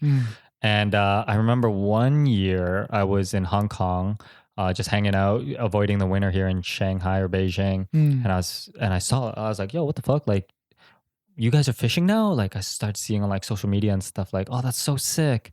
Like, you guys are fishing. I used to always go fishing. And they were just fishing off like the pier with these little like handheld line things. And I was like, here, let me try. And I was fishing and I was like catching fish. I was like, oh, this is just like, you know, fishing back home, but you know, it's like catching little rock bass, like shitty little fish. You know, like you could throw anything, you could throw bubble gum and they'll bite it kind of fish. And another skate homie, he kind of like grew out of skating, but he started doing these like deep sea charters, like 9 hour or like 9 hours. I don't know. He would go like hella like far out into the ocean. Deep and ocean. he was showing me like giant barracuda and like these crazy ocean fish that I don't know the names of. And he's like, yeah, let's go fishing for sea bass. And I was like, no fucking way, that sounds awesome. You're a pro, you know what's up. And he took us to some spots, and bro, like just outside of the airport in Hong Kong, we were catching like a meter, like 1 meter 20 centimeter 120 centimeter in, like long sea bass. And I was like, bro, like I love fishing because it got me so stoked. Like it's so exciting when you catch like a big fish. When you're doing something with somebody that knows what they're doing, it makes it so much more enjoyable. Yeah, right? You're almost like a mentor to look up to. Like who you can see the excitement in. It's like a shortcut. Definitely, a shortcut in life into like straight fun. So he had the gear, he had the knowledge, everything. So I was like, fuck yes. And I think that weekend I went out and bought like a proper rod. We went out squid fishing, and I was like, oh my God, that's super fun. I've never caught a squid before. And it was really interesting because we were really high up, and I was like, I felt the tug, and I was like, yes, I got a squid. And then you could see these black clouds of ink from like way up top. And you're like, oh, that is so cool. Right. And then I went back to Canada. And I was on YouTube a lot, and I was like, oh, like what's like, you know, what's a fish that's I can catch anywhere and everywhere in Canada? And I don't know, I just got super into bass fishing, and I really, really, really nerded out on how to catch bass, smallmouth and largemouth. And yeah, I like watching all these YouTuber videos and stuff like that. I was like, dude, I could do this, you know, like with all the stuff that I learned online and with like a young demographic, like I kind of sort of figured out like what I need to do if I was gonna go home and make a living or whatever off of fishing. Like I would, because it relates totally back to skateboarding. That's what I'm saying. Like, that's why I find it so interesting. Like you have that. Yeah. So I think if I was ever to like just get really badly injured skating and not being fortunate enough to work in the industry, I would definitely do something with like fishing. That's awesome. For sure. I love it. Yeah, man. And it's, skateboarding and fishing is like go hand in hand. Dude, it's funny that your story, I mean, I didn't know your story is a little different. I thought it'd be more related to your pops. And it for sure is at the beginning. And then you talk about how you had this experience in Hong Kong. For me, I've had like, I grew up and we went to Lake George every now and then, which is like North America, close to Vermont, close to Canada. And we go fishing. I have this one story where I'm fishing with my dad out on the boat, and the rod is, you know, like sitting, chilling, and you're kind of, I'm not attentive to it. So it like a fish. Oh, you're trolling. I'm trolling. I don't even know what I'm doing. That shit's boring as fuck. So I'm just looking, but then all of a sudden the rod flies into the water. Oh, that's crazy. The rod flies into the water. I don't know what I was thinking. I dove in after it. I dive in. I'm trying to get the rod. Did you get it? I didn't get it, but I had such a Damn. vivid memory of like the rod floating away, And like you sinking you're like, down, and I'm trying to get to it, and it's just going away. And then all of a sudden, I'm like, I can't get it. I go back up to the top. My parents were flipping, like, yo, what were you thinking? Like they were scared out of their fucking mind because my mom and dad, my brother were all on the boat. Were you skating then? At that time? Yeah, sure, I was skating. Oh, that's your skating six. Reflexes. Maybe straight, exactly. Reflex. My gear is gone. I got to go get it. Yeah, there's no like, what's so dangerous about this water? Yeah, like yeah. there's nothing dangerous. It's just like going for a swim. It wasn't that bad. I was going to be fine, but I'm like maybe 10 years old, whatever. My parents are kind of flipping out. Like, That's kind of young. Oh yeah, I was. That's not, kind of like, young. Yeah, I was like 10 or maybe max 12 years old. Yeah. But that's sick though. That's pretty sick story. Yeah, and I'm thinking back to it, and like I think it relates back to, I mean, not to say that I wasn't poor. I was lucky. Like my parents supported me with a ton of shit growing up, like boards, whatever I needed. Like I was good. But somehow I'm so grateful. I never felt spoiled. I was always appreciative of what I had. Yeah. So when that rod was going away, I was like, I gotta that's get mine. it. That's mine. Like Yeah. I know my parents paid for that. Like I gotta go get that. Yeah. So I'm just thinking back, like, damn, like. So, Well, anyways, they definitely didn't spoil you then. I feel like a lot of kids who are spoiled like don't appreciate shit as much. sure. Like even I remember my favorite shoe. I think I've told you this was the Nike SB, the Zoom tray. The Zoom tray. Everlast. The Everlast. So, and the reason why I liked it so much is because I felt so good that even though it is the most expensive shoe, like it was like 120 US. It was fucking expensive, but one of those shoes would last me like 3 normal shoes. Yeah, exactly. I could literally make that shoe last for 9 months. And if I had skated any other shoe, it would last me like 3 months. Yeah. So It paid itself off. yeah, definitely. It always paid myself off. So I don't know what this is about me, but I was always just like conscious of trying to make the most out of things. Did I ever see you skating in China with a pair? You had like a brown and green pair, maybe? I don't know, man. I did bring I brought a retro purple pair back once because it's the only pair that I have left that fits me. Them. Yeah, dude. I'm still on the hunt. I would love to buy a brand new pair of the black and whites. Or the black and reds, rather. Those were the first colorway ones. The first color, I saw them in a Best. magazine in middle school in the library. Dude, I was looking, somehow fresh. my middle school had Thrasher or some skate magazines. It was fucking That's sick. pretty sick. That's pretty sick. And I saw an ad for them. I'm like, that's the fucking shoe. I want it. It was like techie, but like nice. At that time, maybe, I don't know if it's, for me, I still think that shoe is dope. Like the amount of tech that goes into that. Zoom TRE. Check it up. Nike SB. Yeah, definitely go Bangers. Google that shit. If you want a shoe that lasts you forever, that's the one. Forever. But yeah, man, shoes, they make a difference in skating. Oh yeah, back to fishing. I like talking about fishing. Go for it, shoot, dog. But the huge thing that I love going fishing with people, actually, especially with people who don't know how to fish, because I want to like share the feeling like what I got with other people. Because when homie took me out and caught that big old fish, that was like one of the happiest days of my life. So every time I go fishing, like I would love it if like people who've never caught a fish before, like I love taking people who've never fished before. I just teach them the ways. If they get snagged on a rock or whatever, it fucking happens. Yeah. But like I always take the time and the patience to like kind of teach people like how, like obviously we're both learning at the same time, but at least they have like a head start on how to catch like a decent sized fish. Hell yeah. I saw you taking Tyler out. Yeah. Was that some of his first time? Was that one of those moments where So it wasn't his first time, but he's been living in Montreal for a little bit and he hasn't really caught anything like decent, I guess. And I don't know what it is about his, I guess it was like just location where he was fishing. He lives on a banging ass river, like world renowned. Wow. St. Lawrence, huge smallmouth. Like people come from all over the world to like fish that just for the smallmouth, right? But it's all about like structure, like knowing where to find the fish.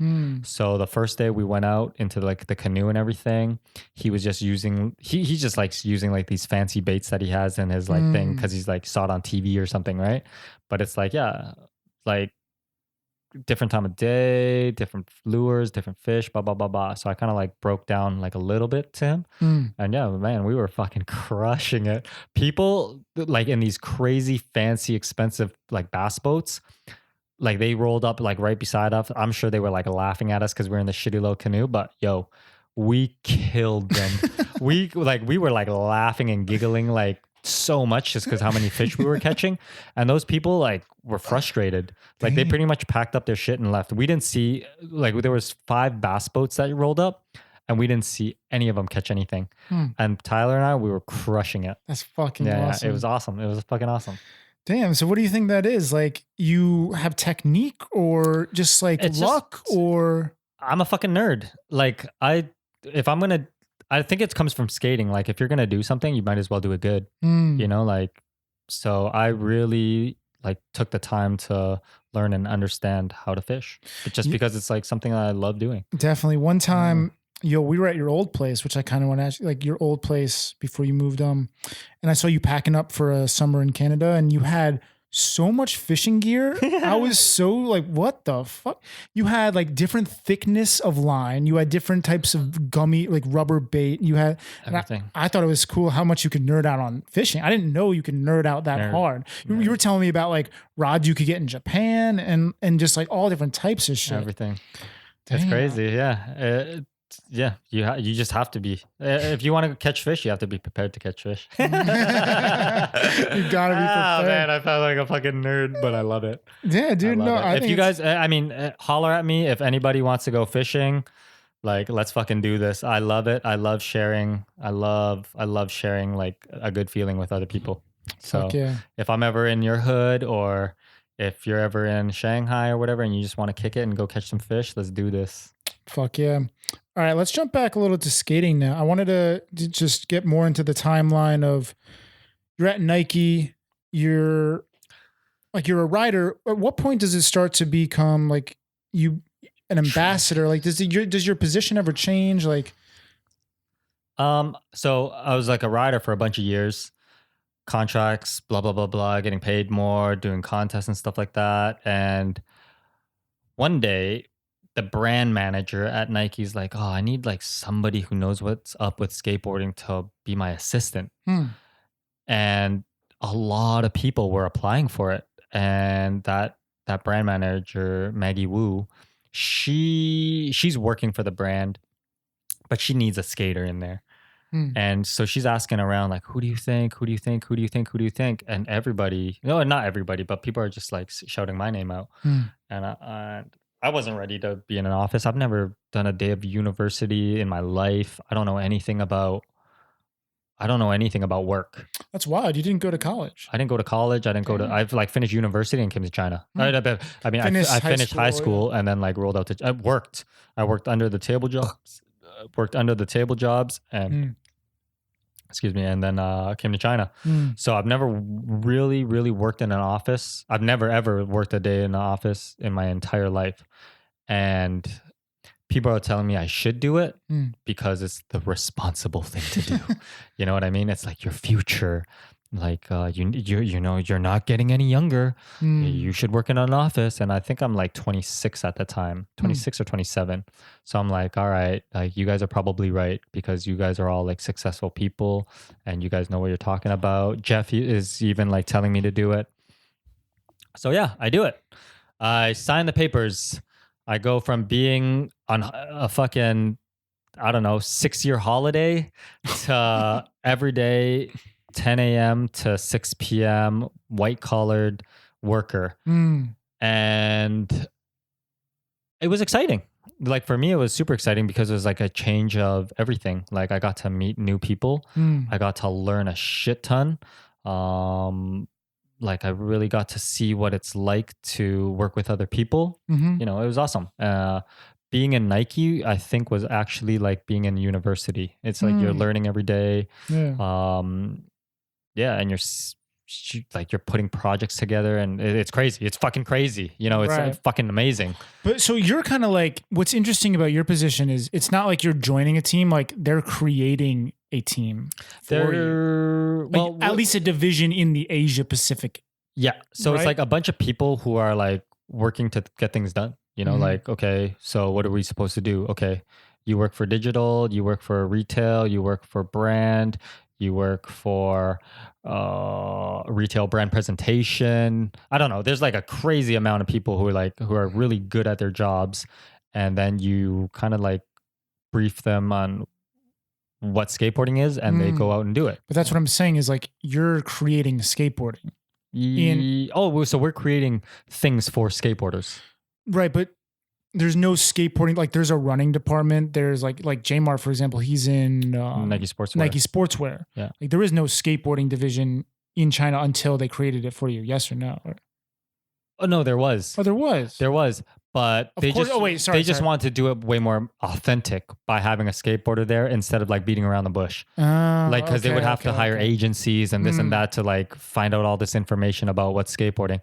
But like here I am, years deep with definitely you've had the experience, knowledge of China, the skaters and everything. But the downfall of that part was like I didn't know anything about work. Like I didn't understand Nike. I was like a skateboarder when I went into Nike, so they were asking me things like, "Oh, what should we do for Nike?" As like tours, we need our skaters to go skateboard and that'll work and this and that, this and that. I just didn't have an idea of what I should be doing.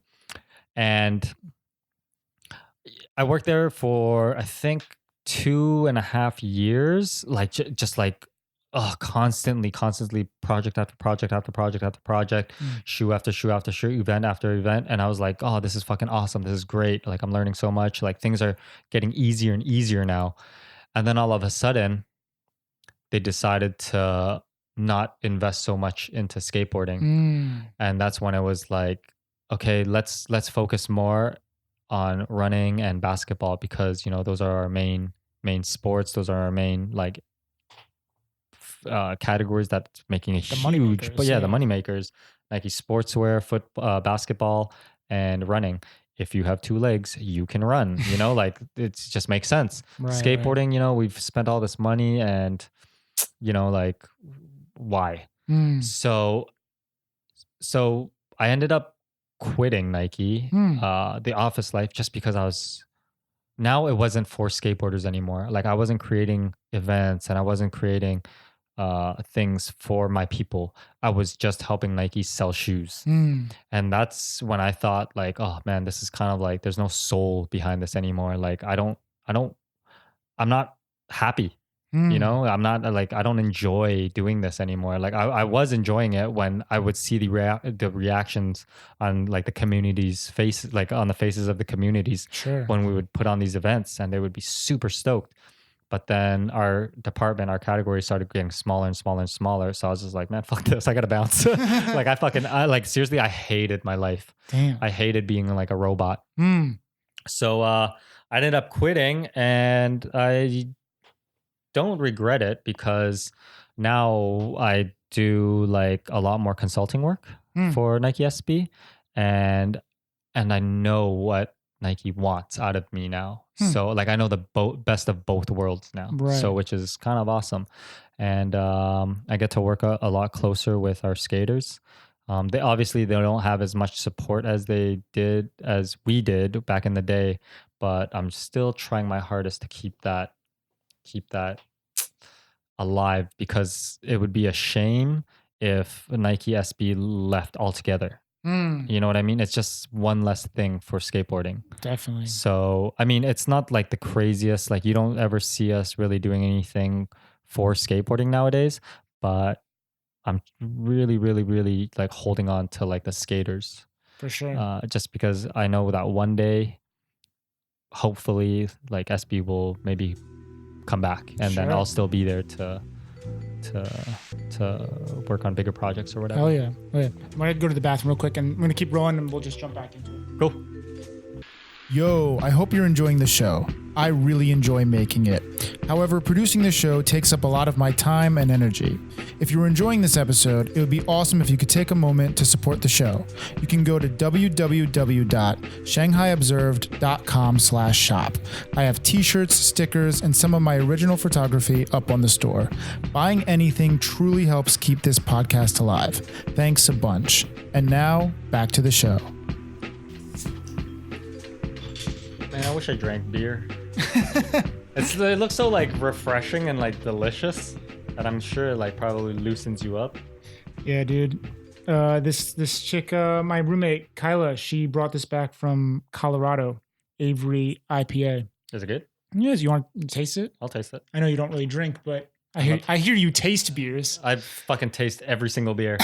I go up to strangers and ask them to taste their beer.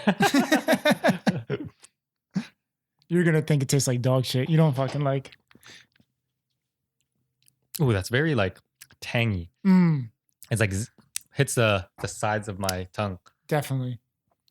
But so is that delicious to you?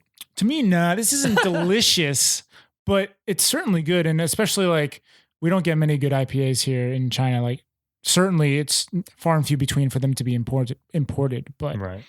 Yeah, not so many. Anyways, okay. So we were at, you had like been going through the ringer with Nike. Eventually it turns into something that they're not investing too much money into. Yep. And you leave because you wanted to just kind of change it up, right? I leave because I wasn't happy. And I just, I left and I was just like, fuck it. I don't even care like what's going to happen. I just want to skate and I just want to be happy again, you know? So, Right. Second day I quit, I busted ass my knee. Like I like fucked my knee up so hardcore. Dude, you know what's crazy is like, this is right when I got to China. Like, we're jumping into directly when I got to Shanghai. Oh, really? Because I remember you not skating that much when I first got here. Yeah, I destroyed It was my 2015 of January when I got here. And yeah, you would like, were coming off of an injury or you just got injured or. Yeah. I thought after being in the office for 3 years, I would still be good at skateboarding. So second day of quitting, I jumped down an 11 stair and sat on my knee, like sideways. My knee turned into like an L. Yeah, like outwards. I sat on my knee. I didn't hear anything pop, but I just knew my knee was fucked. And I just started asking around people how to cure it, like what to do and blah, blah, blah this, because I've had so many friends that have like torn ACLs. So I was like pretty sure I didn't tear an ACL, but I did tear something in there. And yeah, anyways, I like took care of it and started back really slowly. And yeah, now I'm skating again. Right. Something we might have jumped over is, okay, so your relationship with Fly, like they're kind of forming a team. I wanted to talk a little bit about how like reliable you are as a person, how like you stuck with Fly through thick and thin, while some people might have kind of like bounced. Like I know a lot of people, like they may have like joined other teams and stuff like that. So what do you think was the driving factor to kind of like leave Fly or even leave Nike at some points? I know like Boss and Jeremy and some skaters, they kind of like parted ways with Fly. And I was curious to know like your side of the story, because I always kind of like, it's interesting to me because it's a point in skating that seems to happen in other parts of the world too. Like for sure, like there's a really tight knit group of people and then something happens and they split up. For sure. So I just wanted to like hear your side of the story, get a more clear viewpoint of it. So how did that happen? So no matter what, skateboarding. At the end of the day, like we should really only focus on like just the skateboarding part of it. It has nothing to do with like the brands that we ride for. That should never be a conflict between skateboarders. But I think the reasoning for like such a tight knit crew to kind of part ways is just people grow up. You know, like at Fly, we were some of the people just felt like they were more open opportunities out there. There were like new opportunities awaiting for them. And they just had to go try and see, you know, like at Fly, Jeff, he's a super busy guy, so he couldn't focus too much on his brand. But for me, it's like, if it ain't broke, don't fix it. I feel like Jeff has been super fair, honest, you know, everything. He's been super cool with me. So there's no reason for me to leave. Like, I don't have any plans on like creating anything or whatever. I'm kind of just like, well, I'll ride for you guys. You guys give me boards, I'll ride for you guys, you know? Like, I don't got to stress about like not having a board. Sure, sure. and you help me, I help you kind of steez, right? Mm-hmm. But I think Boss and Jeremy saw an opportunity in skateboarding with this new era that was happening, and they're like, nah, China needs this.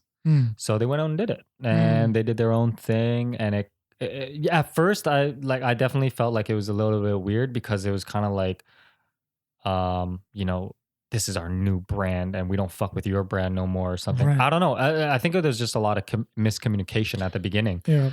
and I didn't understand it at first because I was saying, like, I was still like, hey guys, like, you want to go skate? And they were like, no, we're busy. And I was like, okay, cool. But yeah, I think there was just like a lot of miscommunication going on at the time. So that's why it felt like we were very separated. But yeah, I'm like totally cool with those guys. Like, I wish those guys the best because what they're doing is super cool for China. Yeah, fuck yeah. With like their Avenue and Sun brand, everything that they're doing with Hellas. Yeah, I definitely think they've grown up a lot. They've definitely learned a lot starting their own little project. Hell yeah. And it's come back together. It's not even a big deal. I was just curious. And like right now, the reality skate show happened. Yep. One more try, right? One more try. One more try. They didn't chant it like that. I would fucking I would probably leave the show if they were. Oh wait, they did chant like that. Oh shit. All right. So but that's what I'm saying is like was Boss and Jeremy on the show, or Boss was on the show. Boss was on the show. Yeah. So that's what I'm saying. Everything came full circle. Everybody was on the show. Like, everyone's anybody fine who now. mattered in skateboarding in China was at one point a part of the show. So give my audience a little backstory to One More Try. Oh my goodness. Okay, One More Try. Well, where do I even start? Okay, so Asia is fully into these reality shows. It's crazy. I've never watched one. No, I have, and I'm just like, why the fuck do people watch these? It's like the dating ones. Oh, they're so cringy. Yeah. Like when people come on, like a guy comes on, and there's like 18 girls, and he has to like brag about himself so much that they like choose him, and he gets like an opportunity to choose her. I think that's cringy as fuck. Dude, it's fuck, but people love that shit. So it sells. It somehow captivates an audience. Exactly. So I guess nobody's ever done one on extreme sports.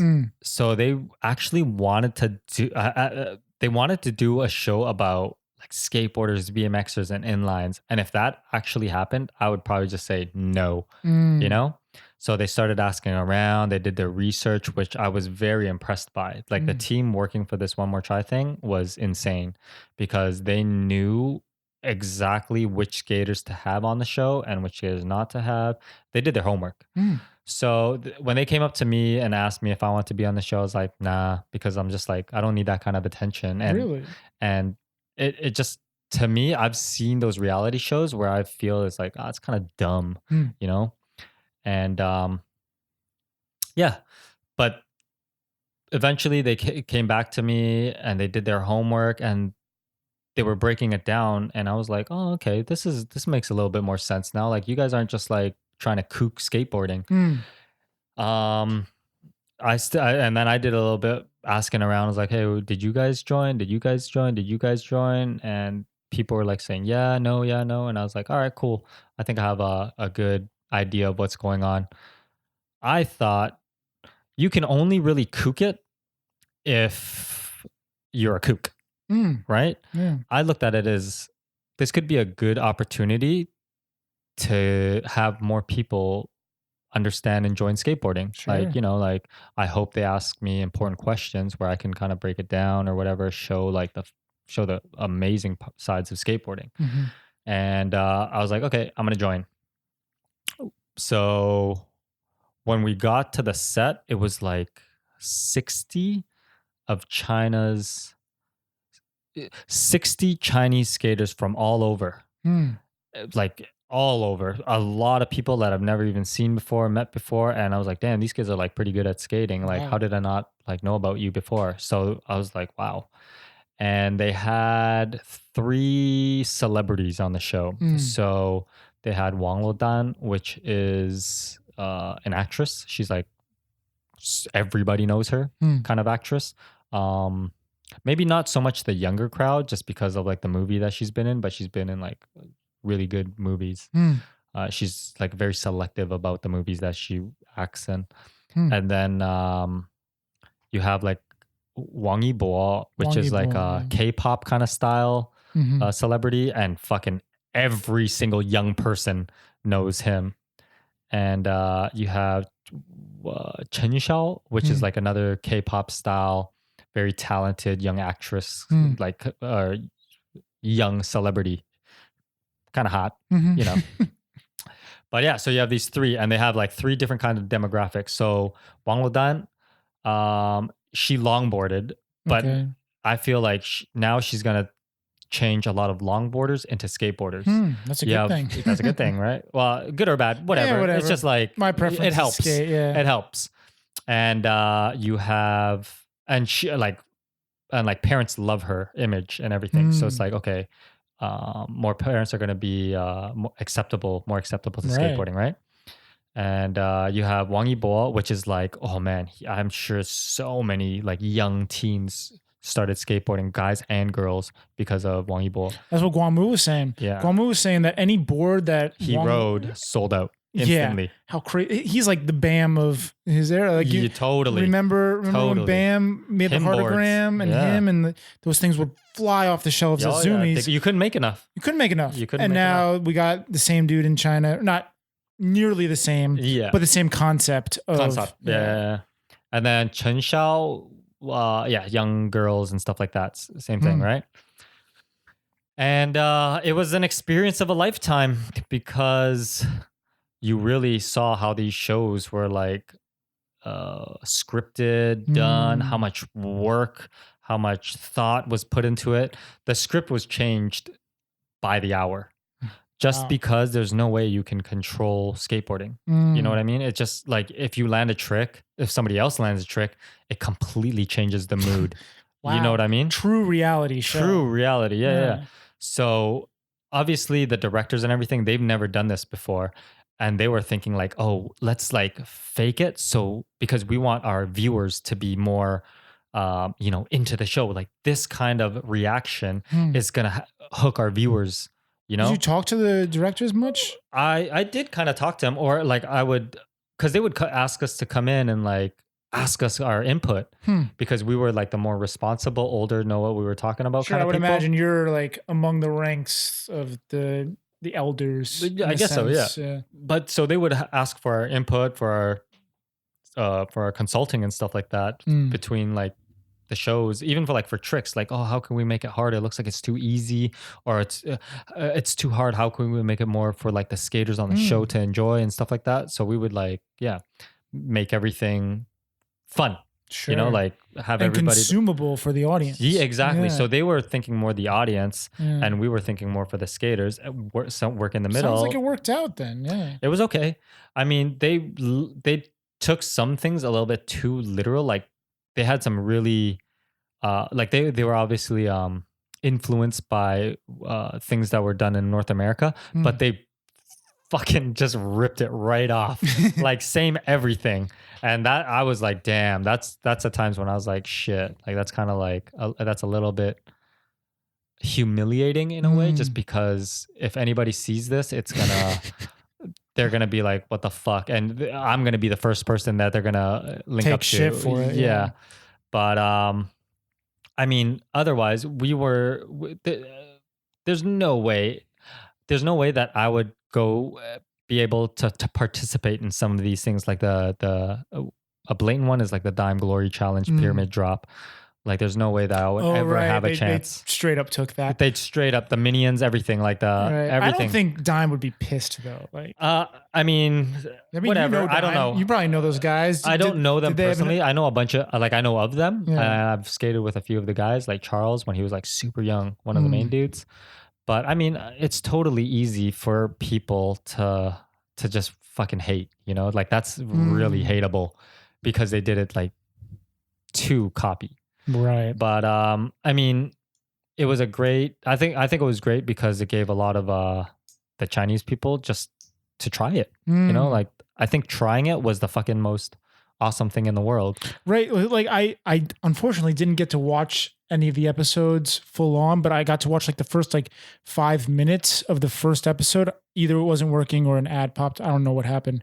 But I don't know if you watched it, but I think it's Wong. How do you say his name? Wong Weibo or Wang Yibo. Wong Yibo. It seems like it's him kind of rolling out and not knowing barely how to ride a skateboard. And I've heard towards the end, he actually does learn how to skate. Yo, that's the best part is some of the celebrities are still skating. And That's they fucking love awesome. it. They love it. If they did that, I don't care how kooky the cuts are, how kooky like the They're addicted. sound animations are. Like, you know what? That's what TV is. You got to take some of the kook for the mass populace Because they love it. They have to they make it love it. entertaining. to be able to transform, like get other skaters to be able to want to do it. It's at the end of the day, it's all about entertainment. And then the skateboarding part is obviously the topic. And I didn't think they cooked it for my experience.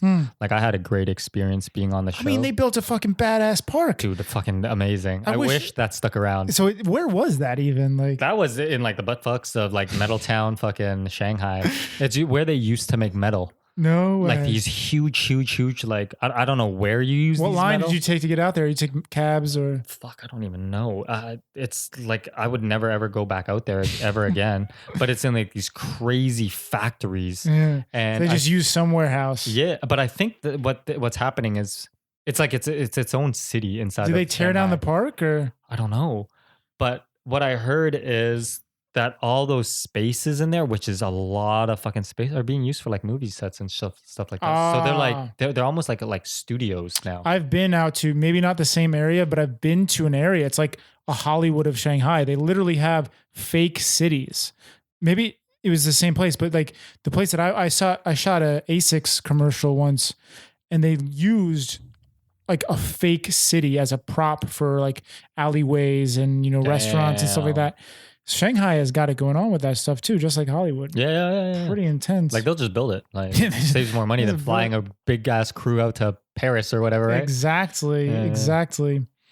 Damn. So the show sounds like turned out to be somewhat of a awesome. good experience. It was a super good experience. Our team won. Oh yeah. Tell me about that. Your team fucking won. Congrats, man. Yeah, because so I was very fortunate to be on the team that I was on because our celebrity, she did her homework. Wang Lodan. I was on Wang Lodan team and she did her homework. So I guess she wanted to obviously do a good job on the show. She didn't want to lose, and she was supporting me the entire time. Like even though I didn't do a good job at the very beginning, just because I didn't know what I was doing, I was just like, fuck it. I want to be cool. I want to like do hard tricks. But at that time, like hard tricks you just needed to land tricks. So anyways, she saved she's like saved my ass a few times. And I was like, all right, cool. I'm going to help you put together a super team. Obviously, I know my riders and I know like strategies and all that stuff. So after she chose me to be the first person on her team, I was like, all right, let's put this thing together. Let's And get we it killed done. it. We killed it. When it came to like the skating, nobody was fucking with us. But when it came down to like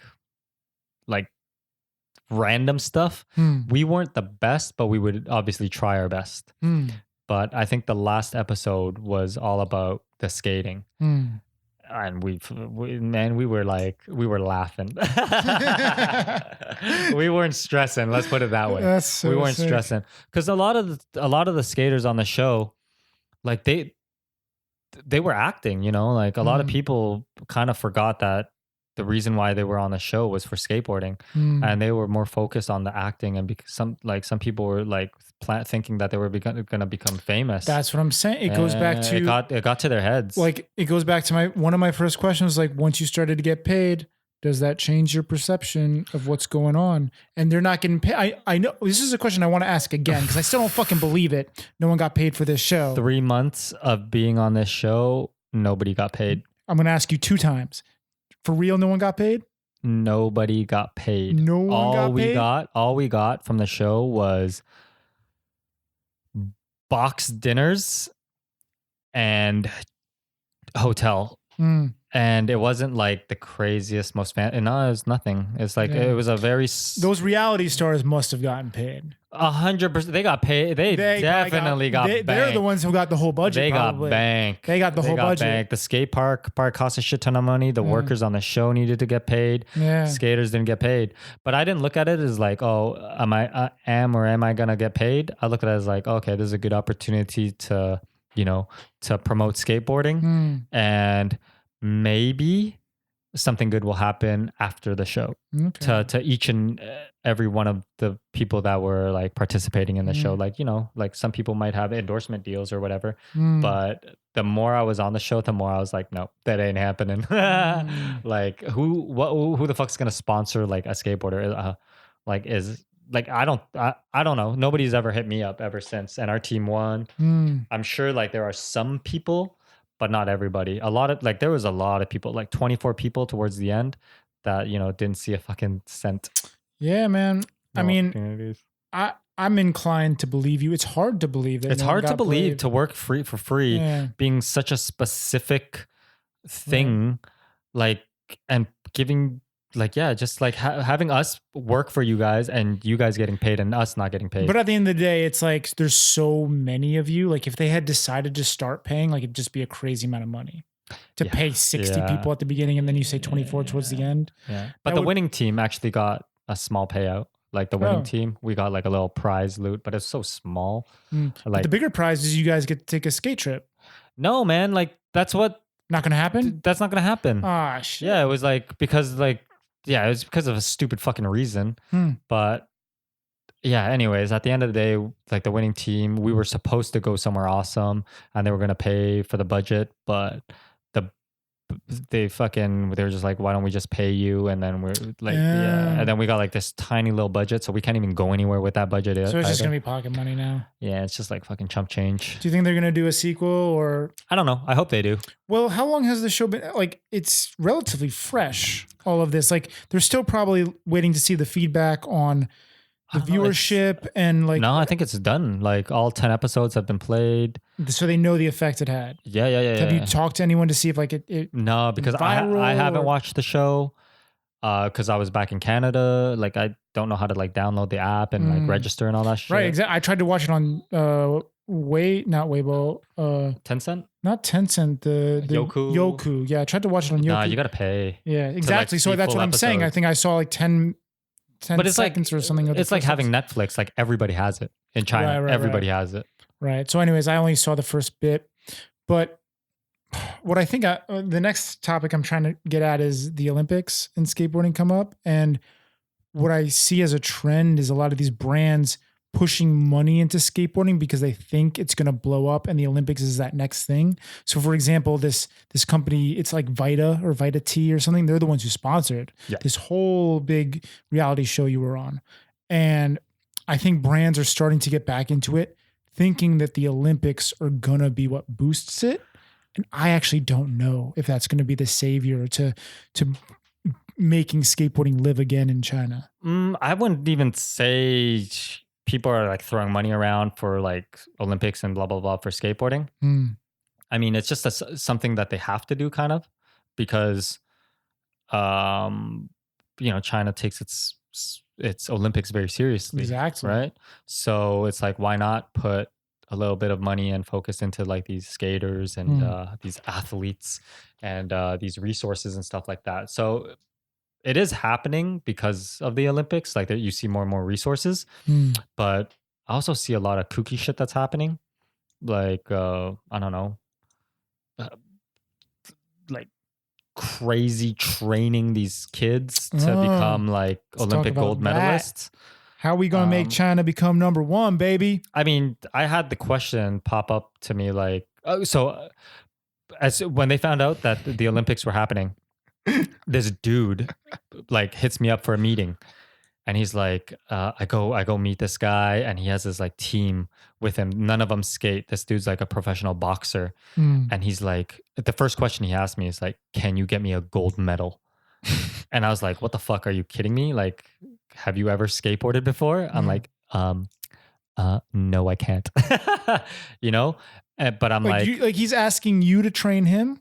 train like a team or like people for a gold medal. Mm. And I thought about it for like 5 seconds and I'm like, USA, Brazil, Australia, France. Nope, I cannot give you a gold medal. Sabi. Yeah, it's because like I'm just looking, I'm like thinking, I'm like, there's no resources here for you to do that. Uh-huh. You know what I mean? And it's like I can't promise you one in the next Olympic, in the 2020 Olympics, but it could be possible in the 2024 Olympics because it gives you like, I wasn't even thinking that far. because it gives you like more time to like really work on some kids, because 2020 Olympics is like, you don't have even like the best skaters now in China. There's no way that they're going to get a gold medal, but you take those guys and you take a new crew and you start like, training them. not training, but like you start with a fresh group of kids and you start working on them. And there's a possibility that in 8 years or whatever it is, and I think it was like a 7-year difference. Like, yeah, you probably get like some 7 years is plenty of time, to get like a good skater going, right? Sheckler, Nija, they were all like 12, 15, something when they were like insane. Yeah, if you give them a head start on like how to teach them how to skate, how to get them to love skateboarding, for them to just like have fun and enjoy themselves and like just fucking skate all day and every day. It's like totally, yeah. If they have all the resources to just have fun and get good at it, that's totally possible, right? Like Nija, all these like contest winning kids, they just have like unlimited resources to those things. So I definitely think there's a possibility that China can also do the same thing. But yeah, I just saw some crazy kooky ways that they're doing it, where it's just like lock up a bunch of kids in a skate park and just have them skate from 9 a.m. to 6 p.m. and just every day like that. I'm like, wow, like that's not fun. Like, yeah, you might get like a gold medal out of that, but it's like there's no style. That's not what skateboarding is. Zero culture to it. It's like they just don't know anything. It's just like a trick machine, It's not like, even if they do win gold, it's like other skaters are not going to be stoked for that person. Right. And this Guamu was saying the same thing. Like, the reason why he fell in love with skating is for certain reasons, like the way he came about to know about it, like organically and stuff like that. Everything around skateboarding. Yeah. Everything that's around it.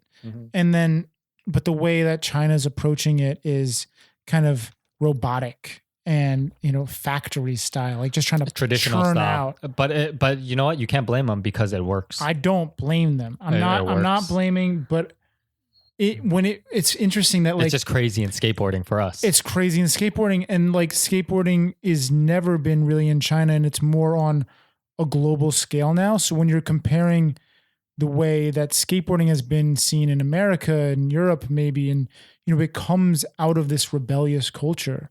When you're seeing it churned out of a factory style and robotic style, it's like, wow, it's different. It's so different. It's like different. But it's new.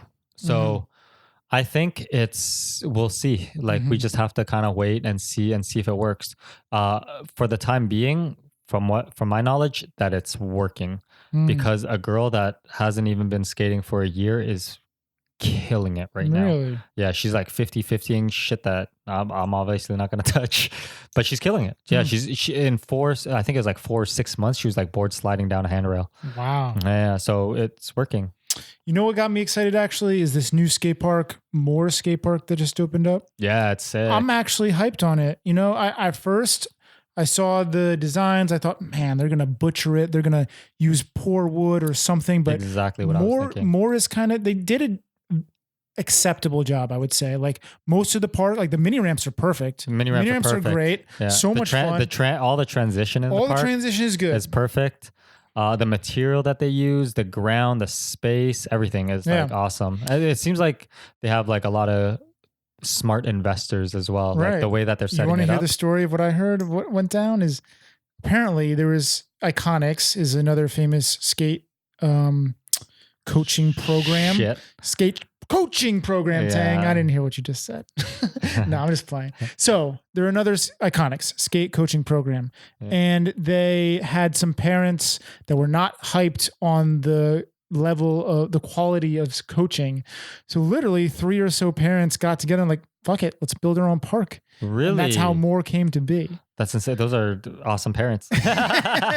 Awesome and rich parents. Yeah, definitely. Well, they're turning into a business. They got like Vlad involved. Yeah. Like they actually reached out to the core skate community to be a part of it. They built a good park. They are working with a building that is known to be a sports building. So it seems like that won't disappear overnight. Right. It's there to, like, there's a It's badminton there facility. for the support. Yeah. So it will probably last. They had the opportunity to last at least. I And sure what- hope so. I hope so too. And what I like and what I hope is going to happen, what I've realized with Iconics that and other skate programs that seems to be a bit of a problem is you just have like let's say a 20-year-old to 25-year-old coach who is good and capable of teaching kids. But then that's it. There's no middle ground. There's just like a coach and a kid. But the way I feel like that I've learned skating and that I feel like most of the best skaters in the world have learned is they're skating with a mix of people who are better than them that they consider to be their peers. So you're skating with someone that you feel that is your friend, and you're going to just be always skating with someone that's better than you. And that's how the best skaters are created. Oh yeah. That's how the best skaters are created. So what I think the skate park more has to offer is an environment where these kids that are going there to learn are also going to see not only their coaches, but other true skaters there, and they can like visualize and they'll feed off of that energy. Yeah, everything. Like it's more of an environment. It's like being at a skate park back Exactly. home. And Like there's lessons going on, but it's like, damn, I get to see like that dude, like that older skater over there, like inspires me to get better. exactly. Like I could, like he's cool and stuff like that. Yeah. Whereas like Icon or like the Olympic style thing, it's just like you're in your own little world, and that's it. And you're going to be amazing at what you're being taught, but nothing more. Nothing more. Nothing more. You're no going to style, no culture. You're not going to be creative. You're going to be somewhat of a robot who is doing this, that, or the other that your coach told you or kind of inspired you to do. And you only have one influence, which is your coach. I feel like at this new skate park, they do have the opportunity. Like they have a lot of good skaters coming in there. They've built a facility that encourages people like that can actually skate, that want to go there. And these kids will really, benefit from that. Yeah. So I'm really excited to see that develop. I've already got my yearly pass. Oh, did you? Did Yeah, you? I got it. Yeah. I already got it because winter's coming up.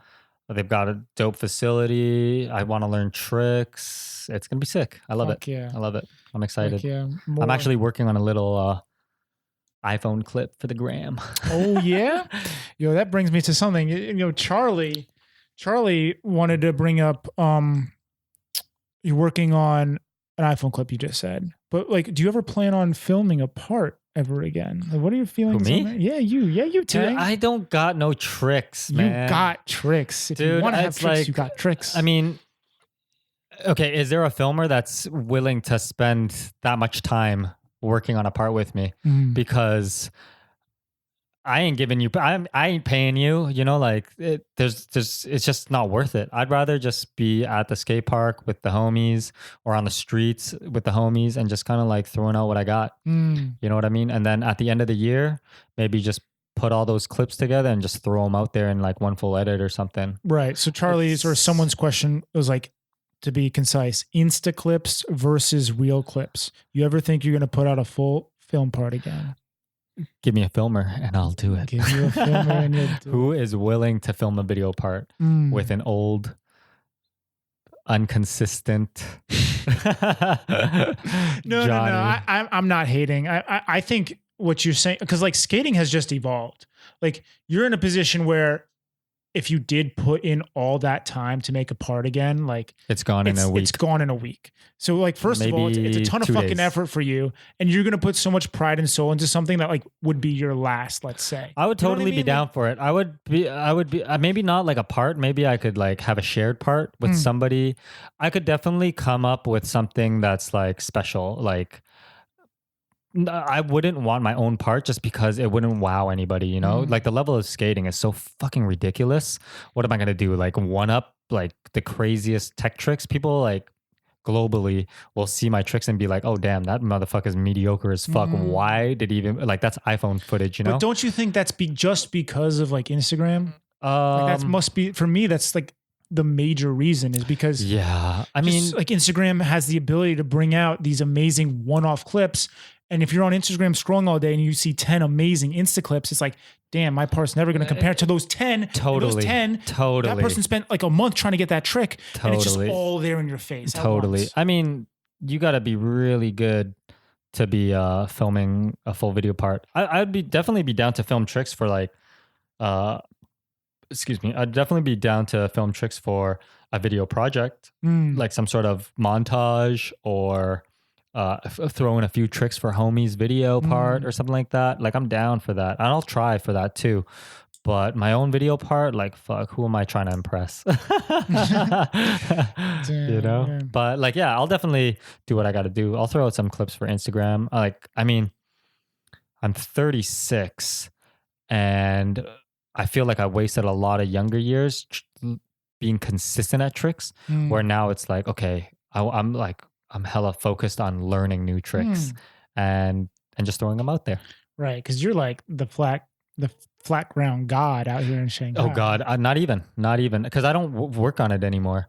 I just At one point you were though. When Now- I mean, like I got you down to T, I think at one point, and that's because I was being friendly. I was being courteous. No, I'm just playing. that's the highlight of my life. Just playing. Is that Tang being nice and let me get him down to No, T. I'm just playing. No, but that's what I'm saying is like you. I mean, that actually flat ground is growing up skating with Morgan Smith. To tell you the truth, he is like who I look up to when skating. Like when skating with like specific habits, it was just like, okay, warm up with every single trick, and yeah, like just not even worry about giving each other letters. It's all about just having fun and learning each other's tricks and just warming up really good, and then okay, let's move on now. right. And that was it. Right. Yeah. Just trying to like master that flat ground.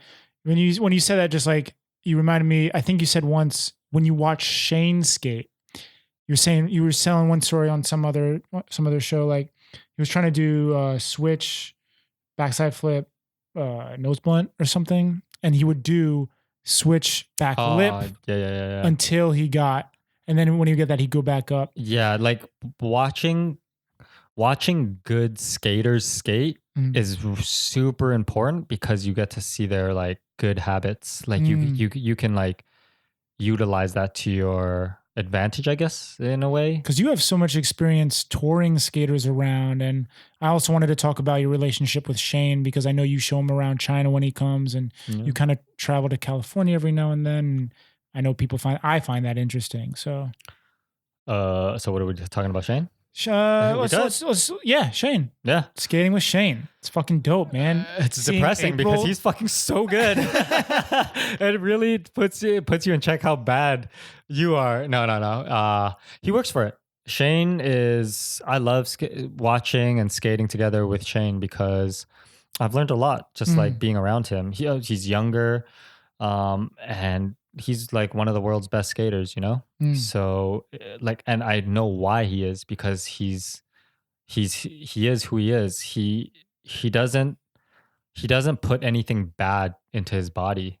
He's all good. And, you know, he understands that what he's doing is what he loves doing. So he's going to obviously take it a little bit more serious.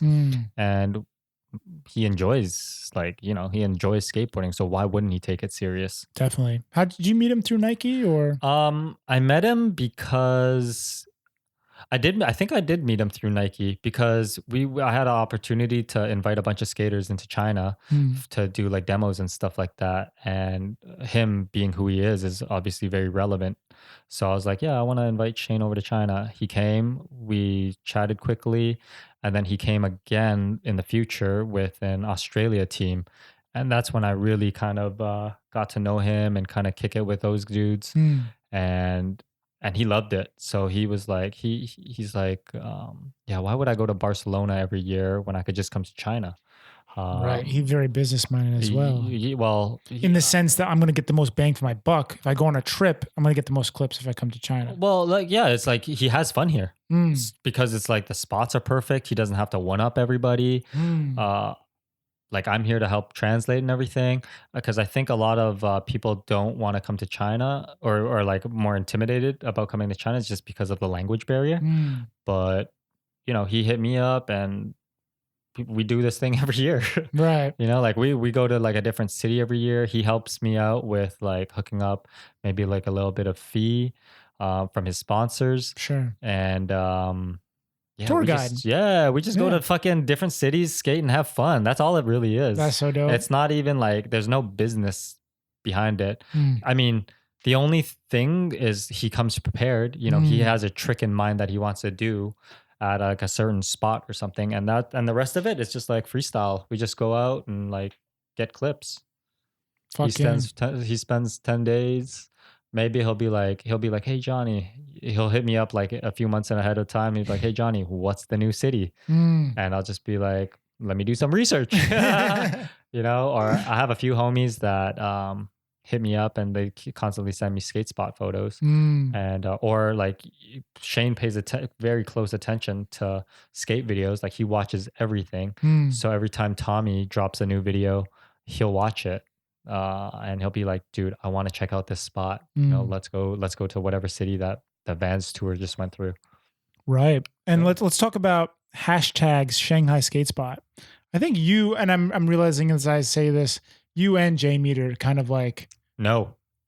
So who like is, because that hashtag is so important to I think a lot of skaters in China. Yes, I actually learned a lot through that hashtag, no joke. So the true spot hunter was Henrik. Henrik is he lived in this house, I think. No, he didn't.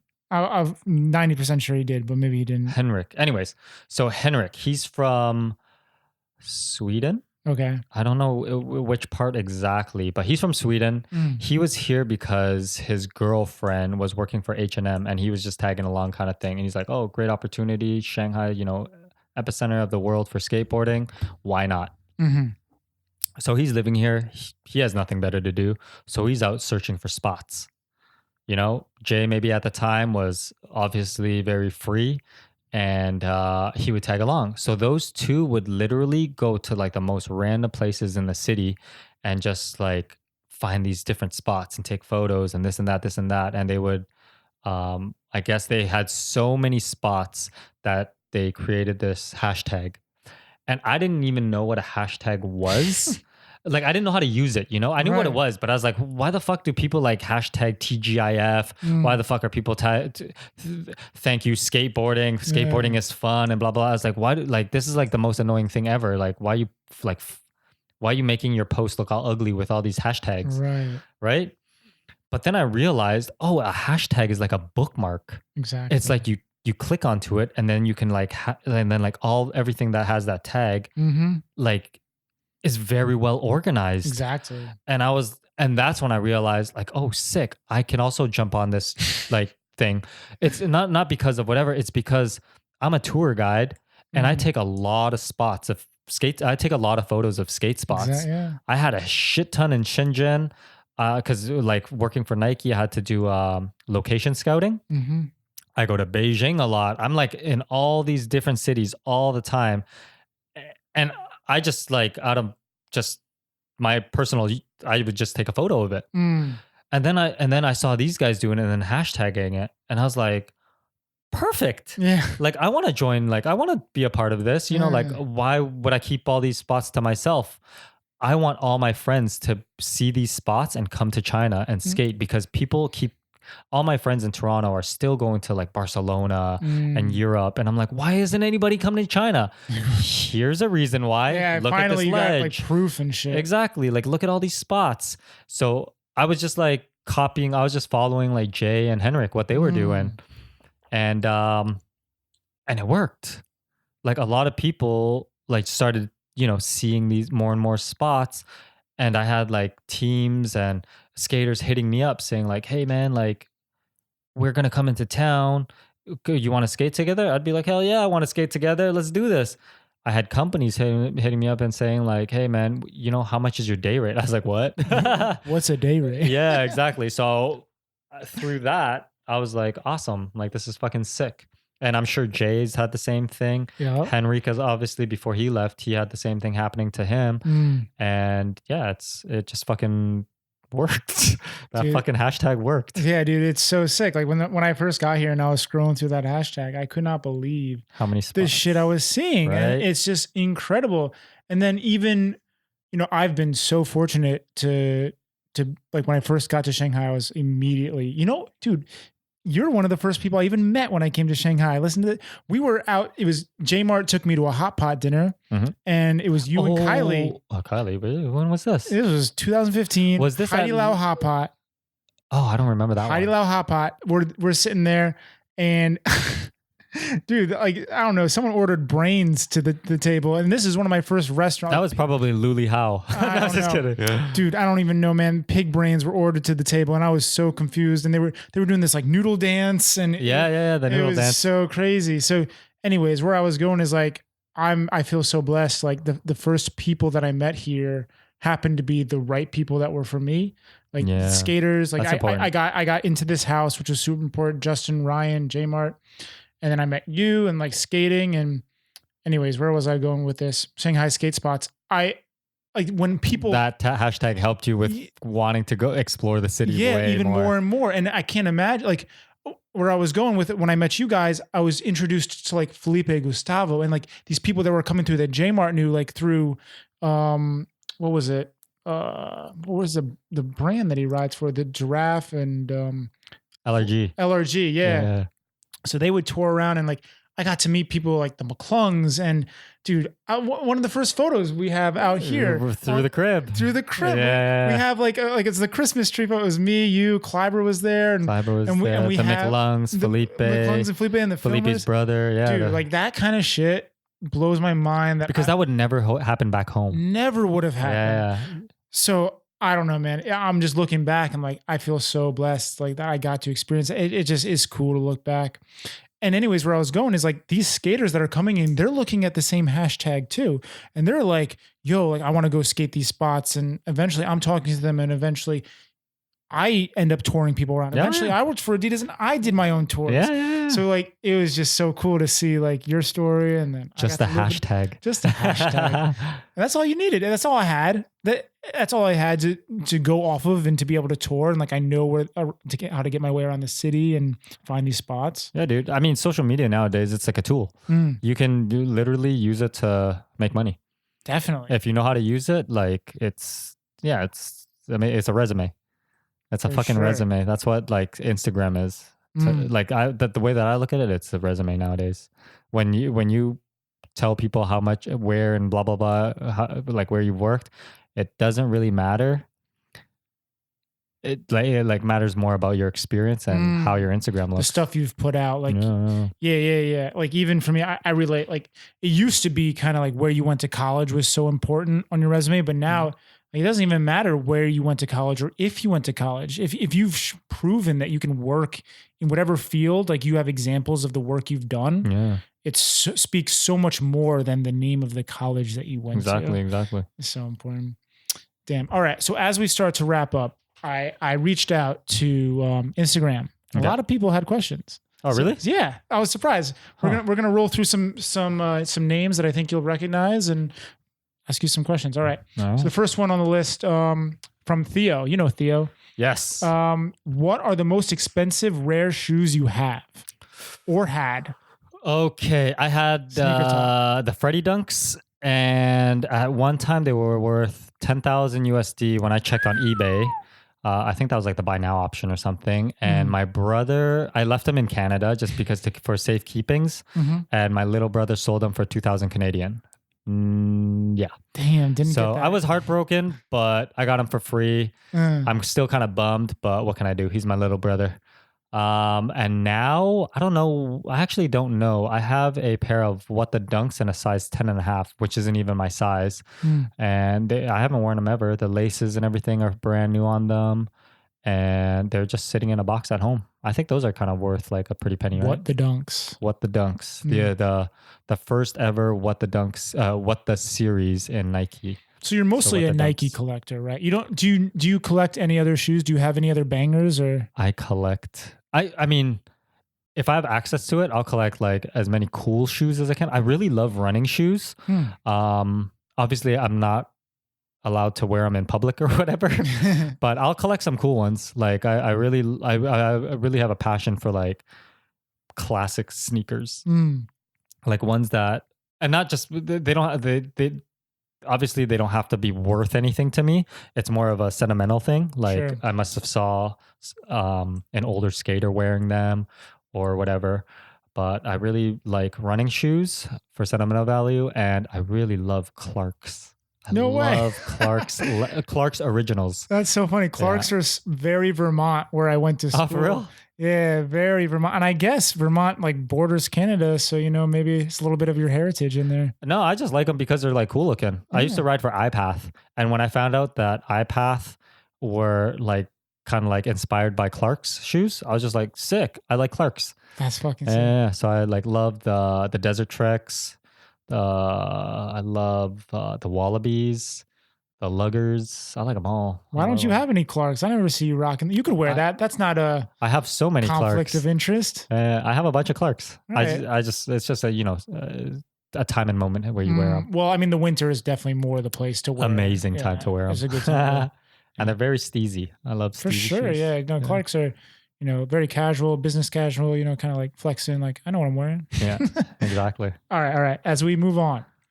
So at the Kick Push asks, can we skate together in November? But in a bigger sense, how do you feel about skating in bigger crews versus tight knit? I'll skate with anybody. At the end of the day, it's about skateboarding. I've honestly, I think that's how I've always been. Like, I hope I've never cool guyed anybody, but yeah, if you're just down to skate and have a good time, let's fucking do it. Hell yeah. All right. So at the Kick Push, just DM him. He'll respond. Yeah, actually, he's the homie on he's Singapore, I believe. Singapore or Indonesia. I Oh, forget. so you know. Yeah. All right. He's the homie. Maybe you know David Yap. David Yap. What does he got to say? Dear Mr. Tang, having made the move from Toronto way back, how has the scene in China progressed to this day as it is a booming industry in the USA and Europe? So we kind of glanced over this a little bit. Yeah, but I mean, it's growing. It's definitely evolving for the better. It's getting better and better and better. The skaters are fucking getting way better since back in the day. Like Xiao Xiaohu is fucking killing it. I was just skating with him today. Man, he's so good. But yeah, like the styles and everything. But there still needs to be some content to be created in China, but it's getting better. So the next thing he says is by far my favorite country to skate. The civilians seem to be way more hyped on it. And he also says, shout out to Hero Skate Shop for looking after me way back. Tim, Blackie, and Mouse. Sick. Those are the homies. Those three are the homies. Yeah.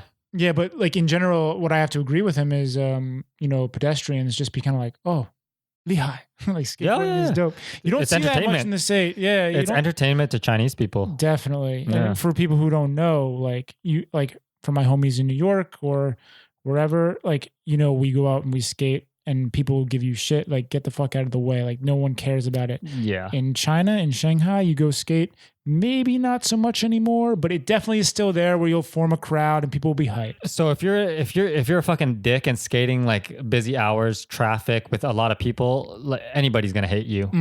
No matter how hard your trick is.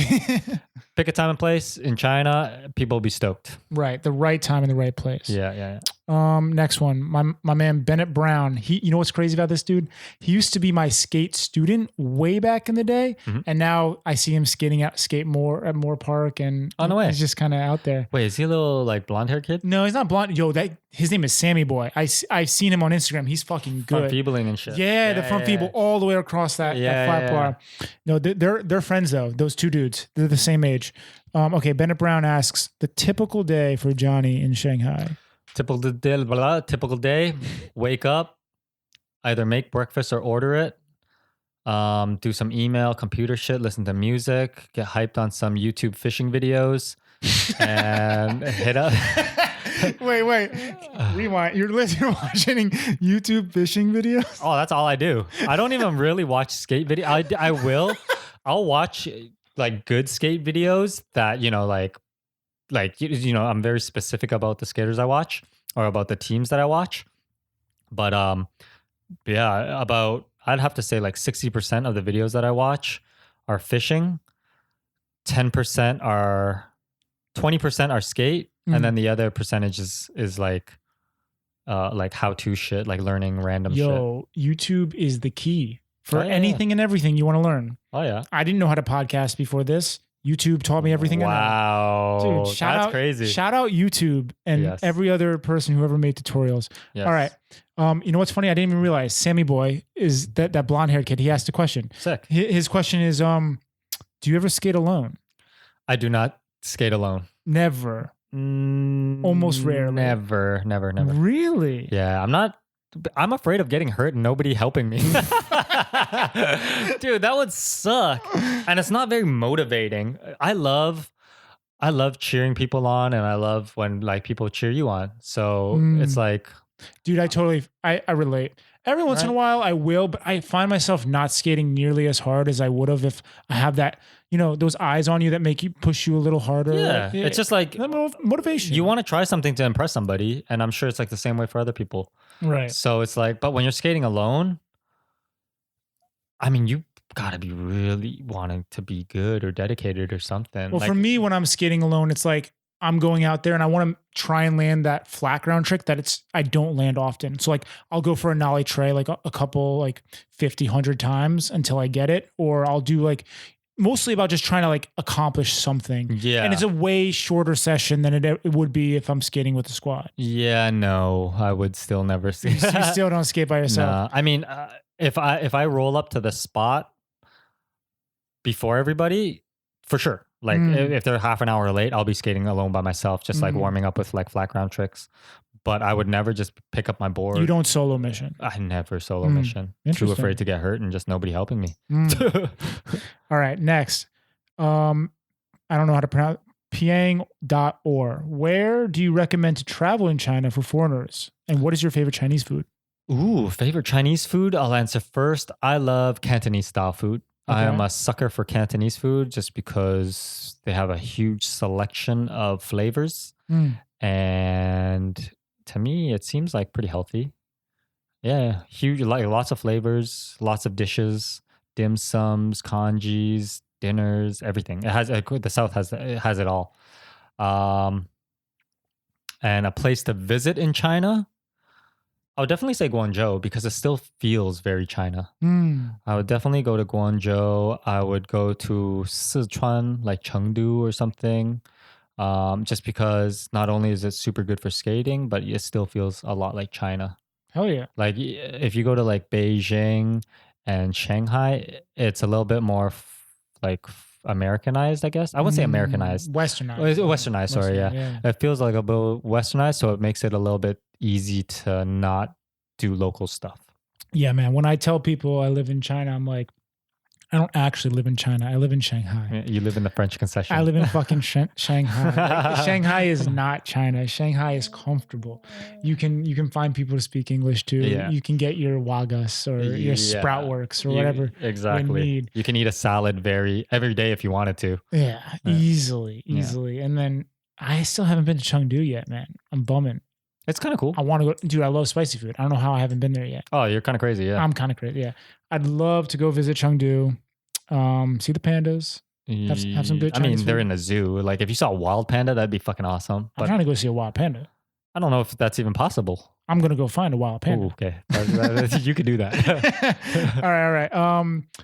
Zhong Tao asks, what are the advantages and disadvantages of being a pro skater? I don't know.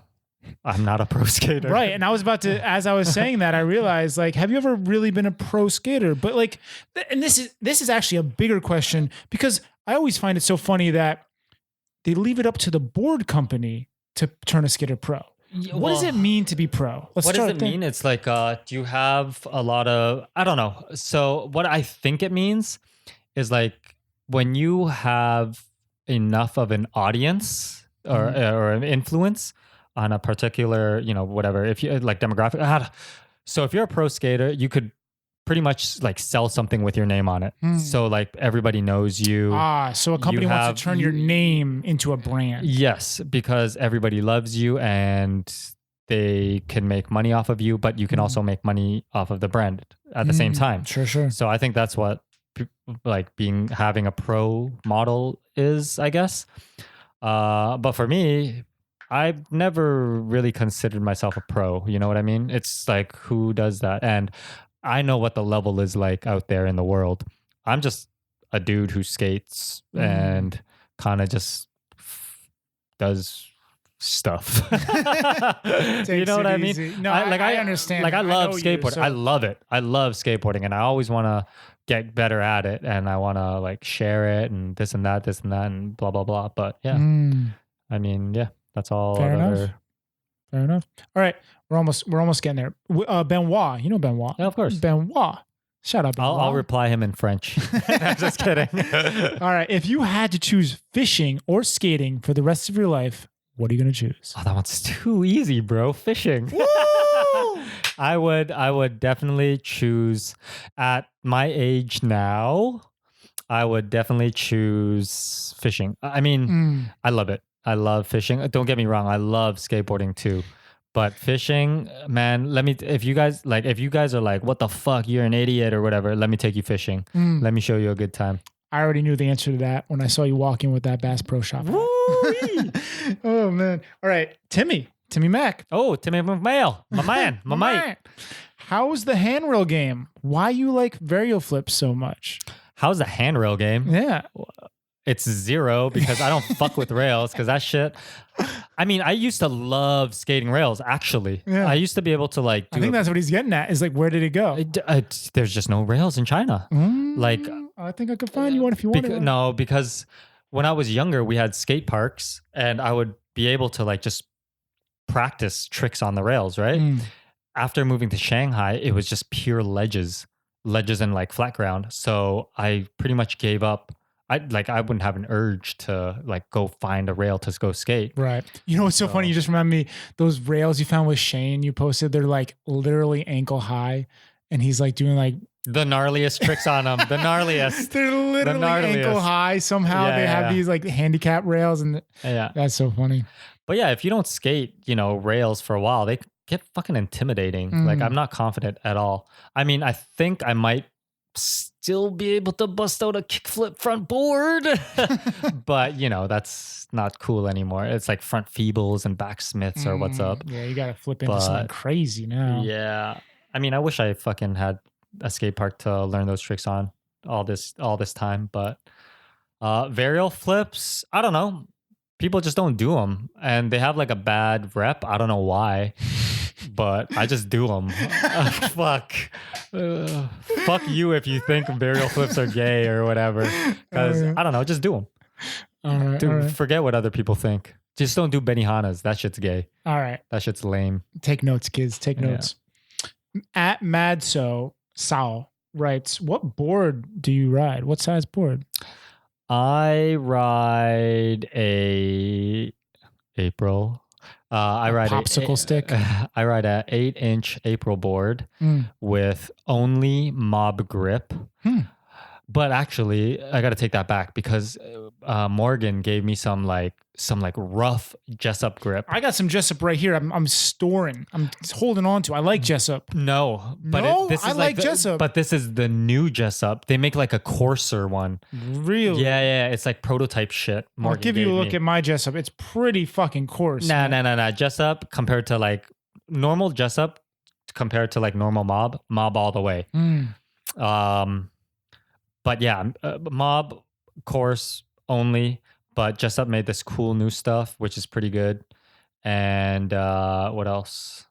8-inch, I guess, Ventures, silver only. Trucks? Yeah, silver only. Really? Like, I won't ride like a colored truck. That's funny. Yeah. If the where did you pick that up from? Silver? Because silver, I got hooked on them.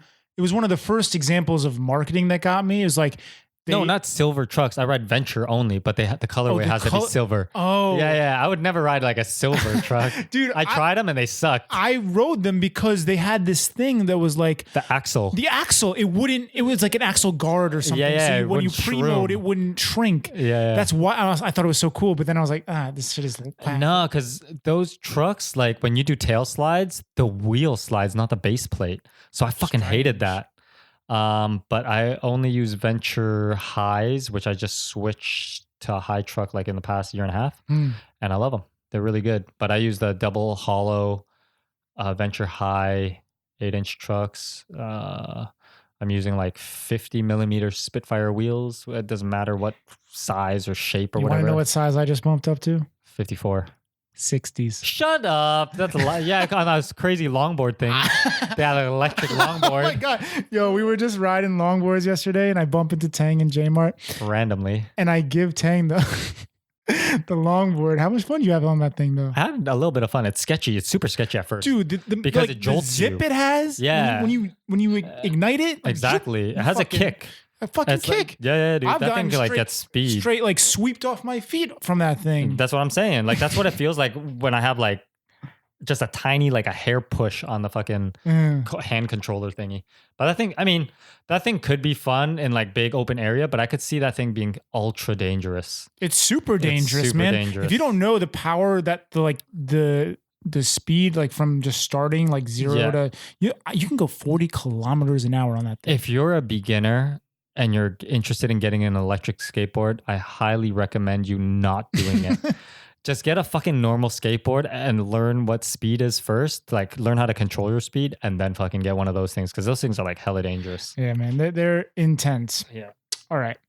One of the last questions. Do you remember Zento? Yeah, of course. Yeah, what's Dude, up, Zento? I follow you, Zento. I'm jealous. Yeah, Zento's out in Vermont. He's fishing every day. Every day. All right. He has a bit of one. So I'm sure you've seen David Garrett. Garrett? Yeah. Garrett pick up fly fishing since he's been injured, kind of perma injured. It's pretty fucked. Oh no, I haven't. Zento informs me that David Garrett has picked up fly fishing because he is kind of perma injured. And he thinks it's sick that he's stoked on it. You've had the stoke for fishing for a long time. Can you talk about the balances your life with skating, going off and off fishing related to like going on the bunt? Yeah, anyways, we definitely talked about this a bunch, but like the correlation between fishing and skating and just a little shout out to Zento. What up, Zento? I love your question. Correlation, what does that mean? Well, Like the similarities? Yes, exactly. The similarities, but what we can talk about that we haven't is fly fishing because like fly fishing is very specific. I don't know if you fly fish at all. I do not. You don't. Do you have any Yeah. interest in fly fishing? I mean, I would love to go with somebody who knew fly fishing and they taught me. Because fly fishing is super nerdy. I've seen, dude. I sent you. It looks like it's too much work. It's a ton of work, but this is what like I feel like people love about getting nerdy is like the work that goes into it and how deep you can go into something. Yes, and every single fish eats insects. So fly fishing is actually the best way to go fishing. But the way that I fish is I catch only largemouth bass and smallmouth. Sure, okay. So it's like different things. But I would love to like bust out a fly rod one day and catch a giant salmon like how Zento does it. But I just don't have the equipment. I just invest all my money into bass fishing stuff just because it's a lot more accessible for me. If I don't live around rivers or anything. So, and my dad doesn't fly fish. So when I go like family fishing and I busted out a fly rod on the bass boat, my dad would be like, "What the fuck are you doing? Like, get that shit, stop waving that shit around, you know?" Because you But got to if be you're on a river. big open river, Exactly. then you have all this open space. Very specific space to want to Exactly. do it. Exactly. Word. And then I thought this was somewhat of a good segue into life after skating. You know, one day like flat ground and street skating is not going to be so easy on the body. So, I mean, I think we've already answered this, but like, you know, fishing will be the next hobby, probably like the one and only, I guess, after. I wouldn't say that. I wouldn't say it's the one and only. I mean, that was just like kidding aside, like I would love to go that route. But if you're doing what you love and if you have the ultimate passion for it, which I do for skateboarding, I mean, I've invested my entire life into skateboarding, and if there was an opportunity for me to like go into like another company or something and work for them, Mm. I'm down for it. Like, I mean, I think I would know what I'm doing just because of how much I've invested into it, you know? Like, like, you can ask me skate songs for which part, tricks, iconic skaters, like what their sponsors are. Like, I fucking I am super passionate about skateboarding. Fuck yeah. And I believe in myself that with the knowledge that I've learned over all these years and how much time and effort I've put into it, like, yeah, there's definitely something in skateboarding that I could be working in, Hell yeah. you know? And one final question. This one's from me. Guitar Hero or Rock Band? Ooh, Rock Band. And I'm going to go Guitar Hero all day long. I like Rock Band. Rock Band had like better songs, didn't it? Dude, Guitar Hero was where it's at, man. Guitar Hero's sick because they had so many like games. Yeah, they pumped out game after game, different genre after genre, and they were both. I like both. All right, that's what I'm talking about. Both is challenging. Yeah, because people don't know, man. Tang and I used to went down. I used to come over to your crib. Yeah, dude, you were a fucking demon on the guitar. Oh my god, I would fuck like the drums, but I wasn't that good. I would like fuck with it though. It was fun. Dude, I wanted to start a band, and then all of a sudden your drums broke, and dude, I don't know, man. We just fell out of touch. I was so disappointed. Dude, I'm trying to like look for a new one. If anybody's like trying to sell like a Guitar Hero fucking drum set, please, for Xbox or PlayStation. They don't have it for PlayStation 4 now. For Xbox 360, let me know because I'm interested. Fuck yeah. All right, Tang, man. This has been such a fucking awesome time, man. Thank you so much for being I've been holding on. in this piss for the longest time ever. All right, guys. Later. Easy. Boom. That's it. Thank you so much for listening. If you found this podcast valuable, there are many ways you can support it. You can rate and review it on iTunes, Stitcher, or wherever you listen. You can share it with your friends, you can blog about it, or discuss it on your own podcast. If you're watching on YouTube, you can subscribe to this channel and like the video, or you can support it directly. You can do this by going to my website. I'll leave a link in the description. Thank you for supporting the show. Listeners like you make it possible.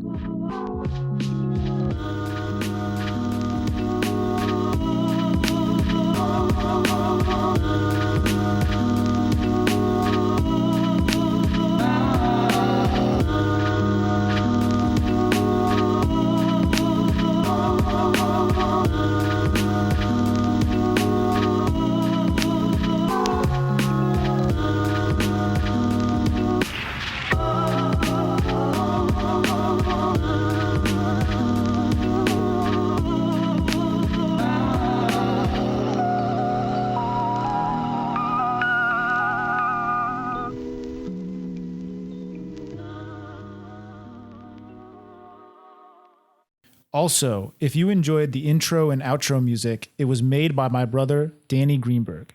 You can go and check out his beats at soundcloud.com/estoric. ESTORIC. Okay, that's it for now. Peace.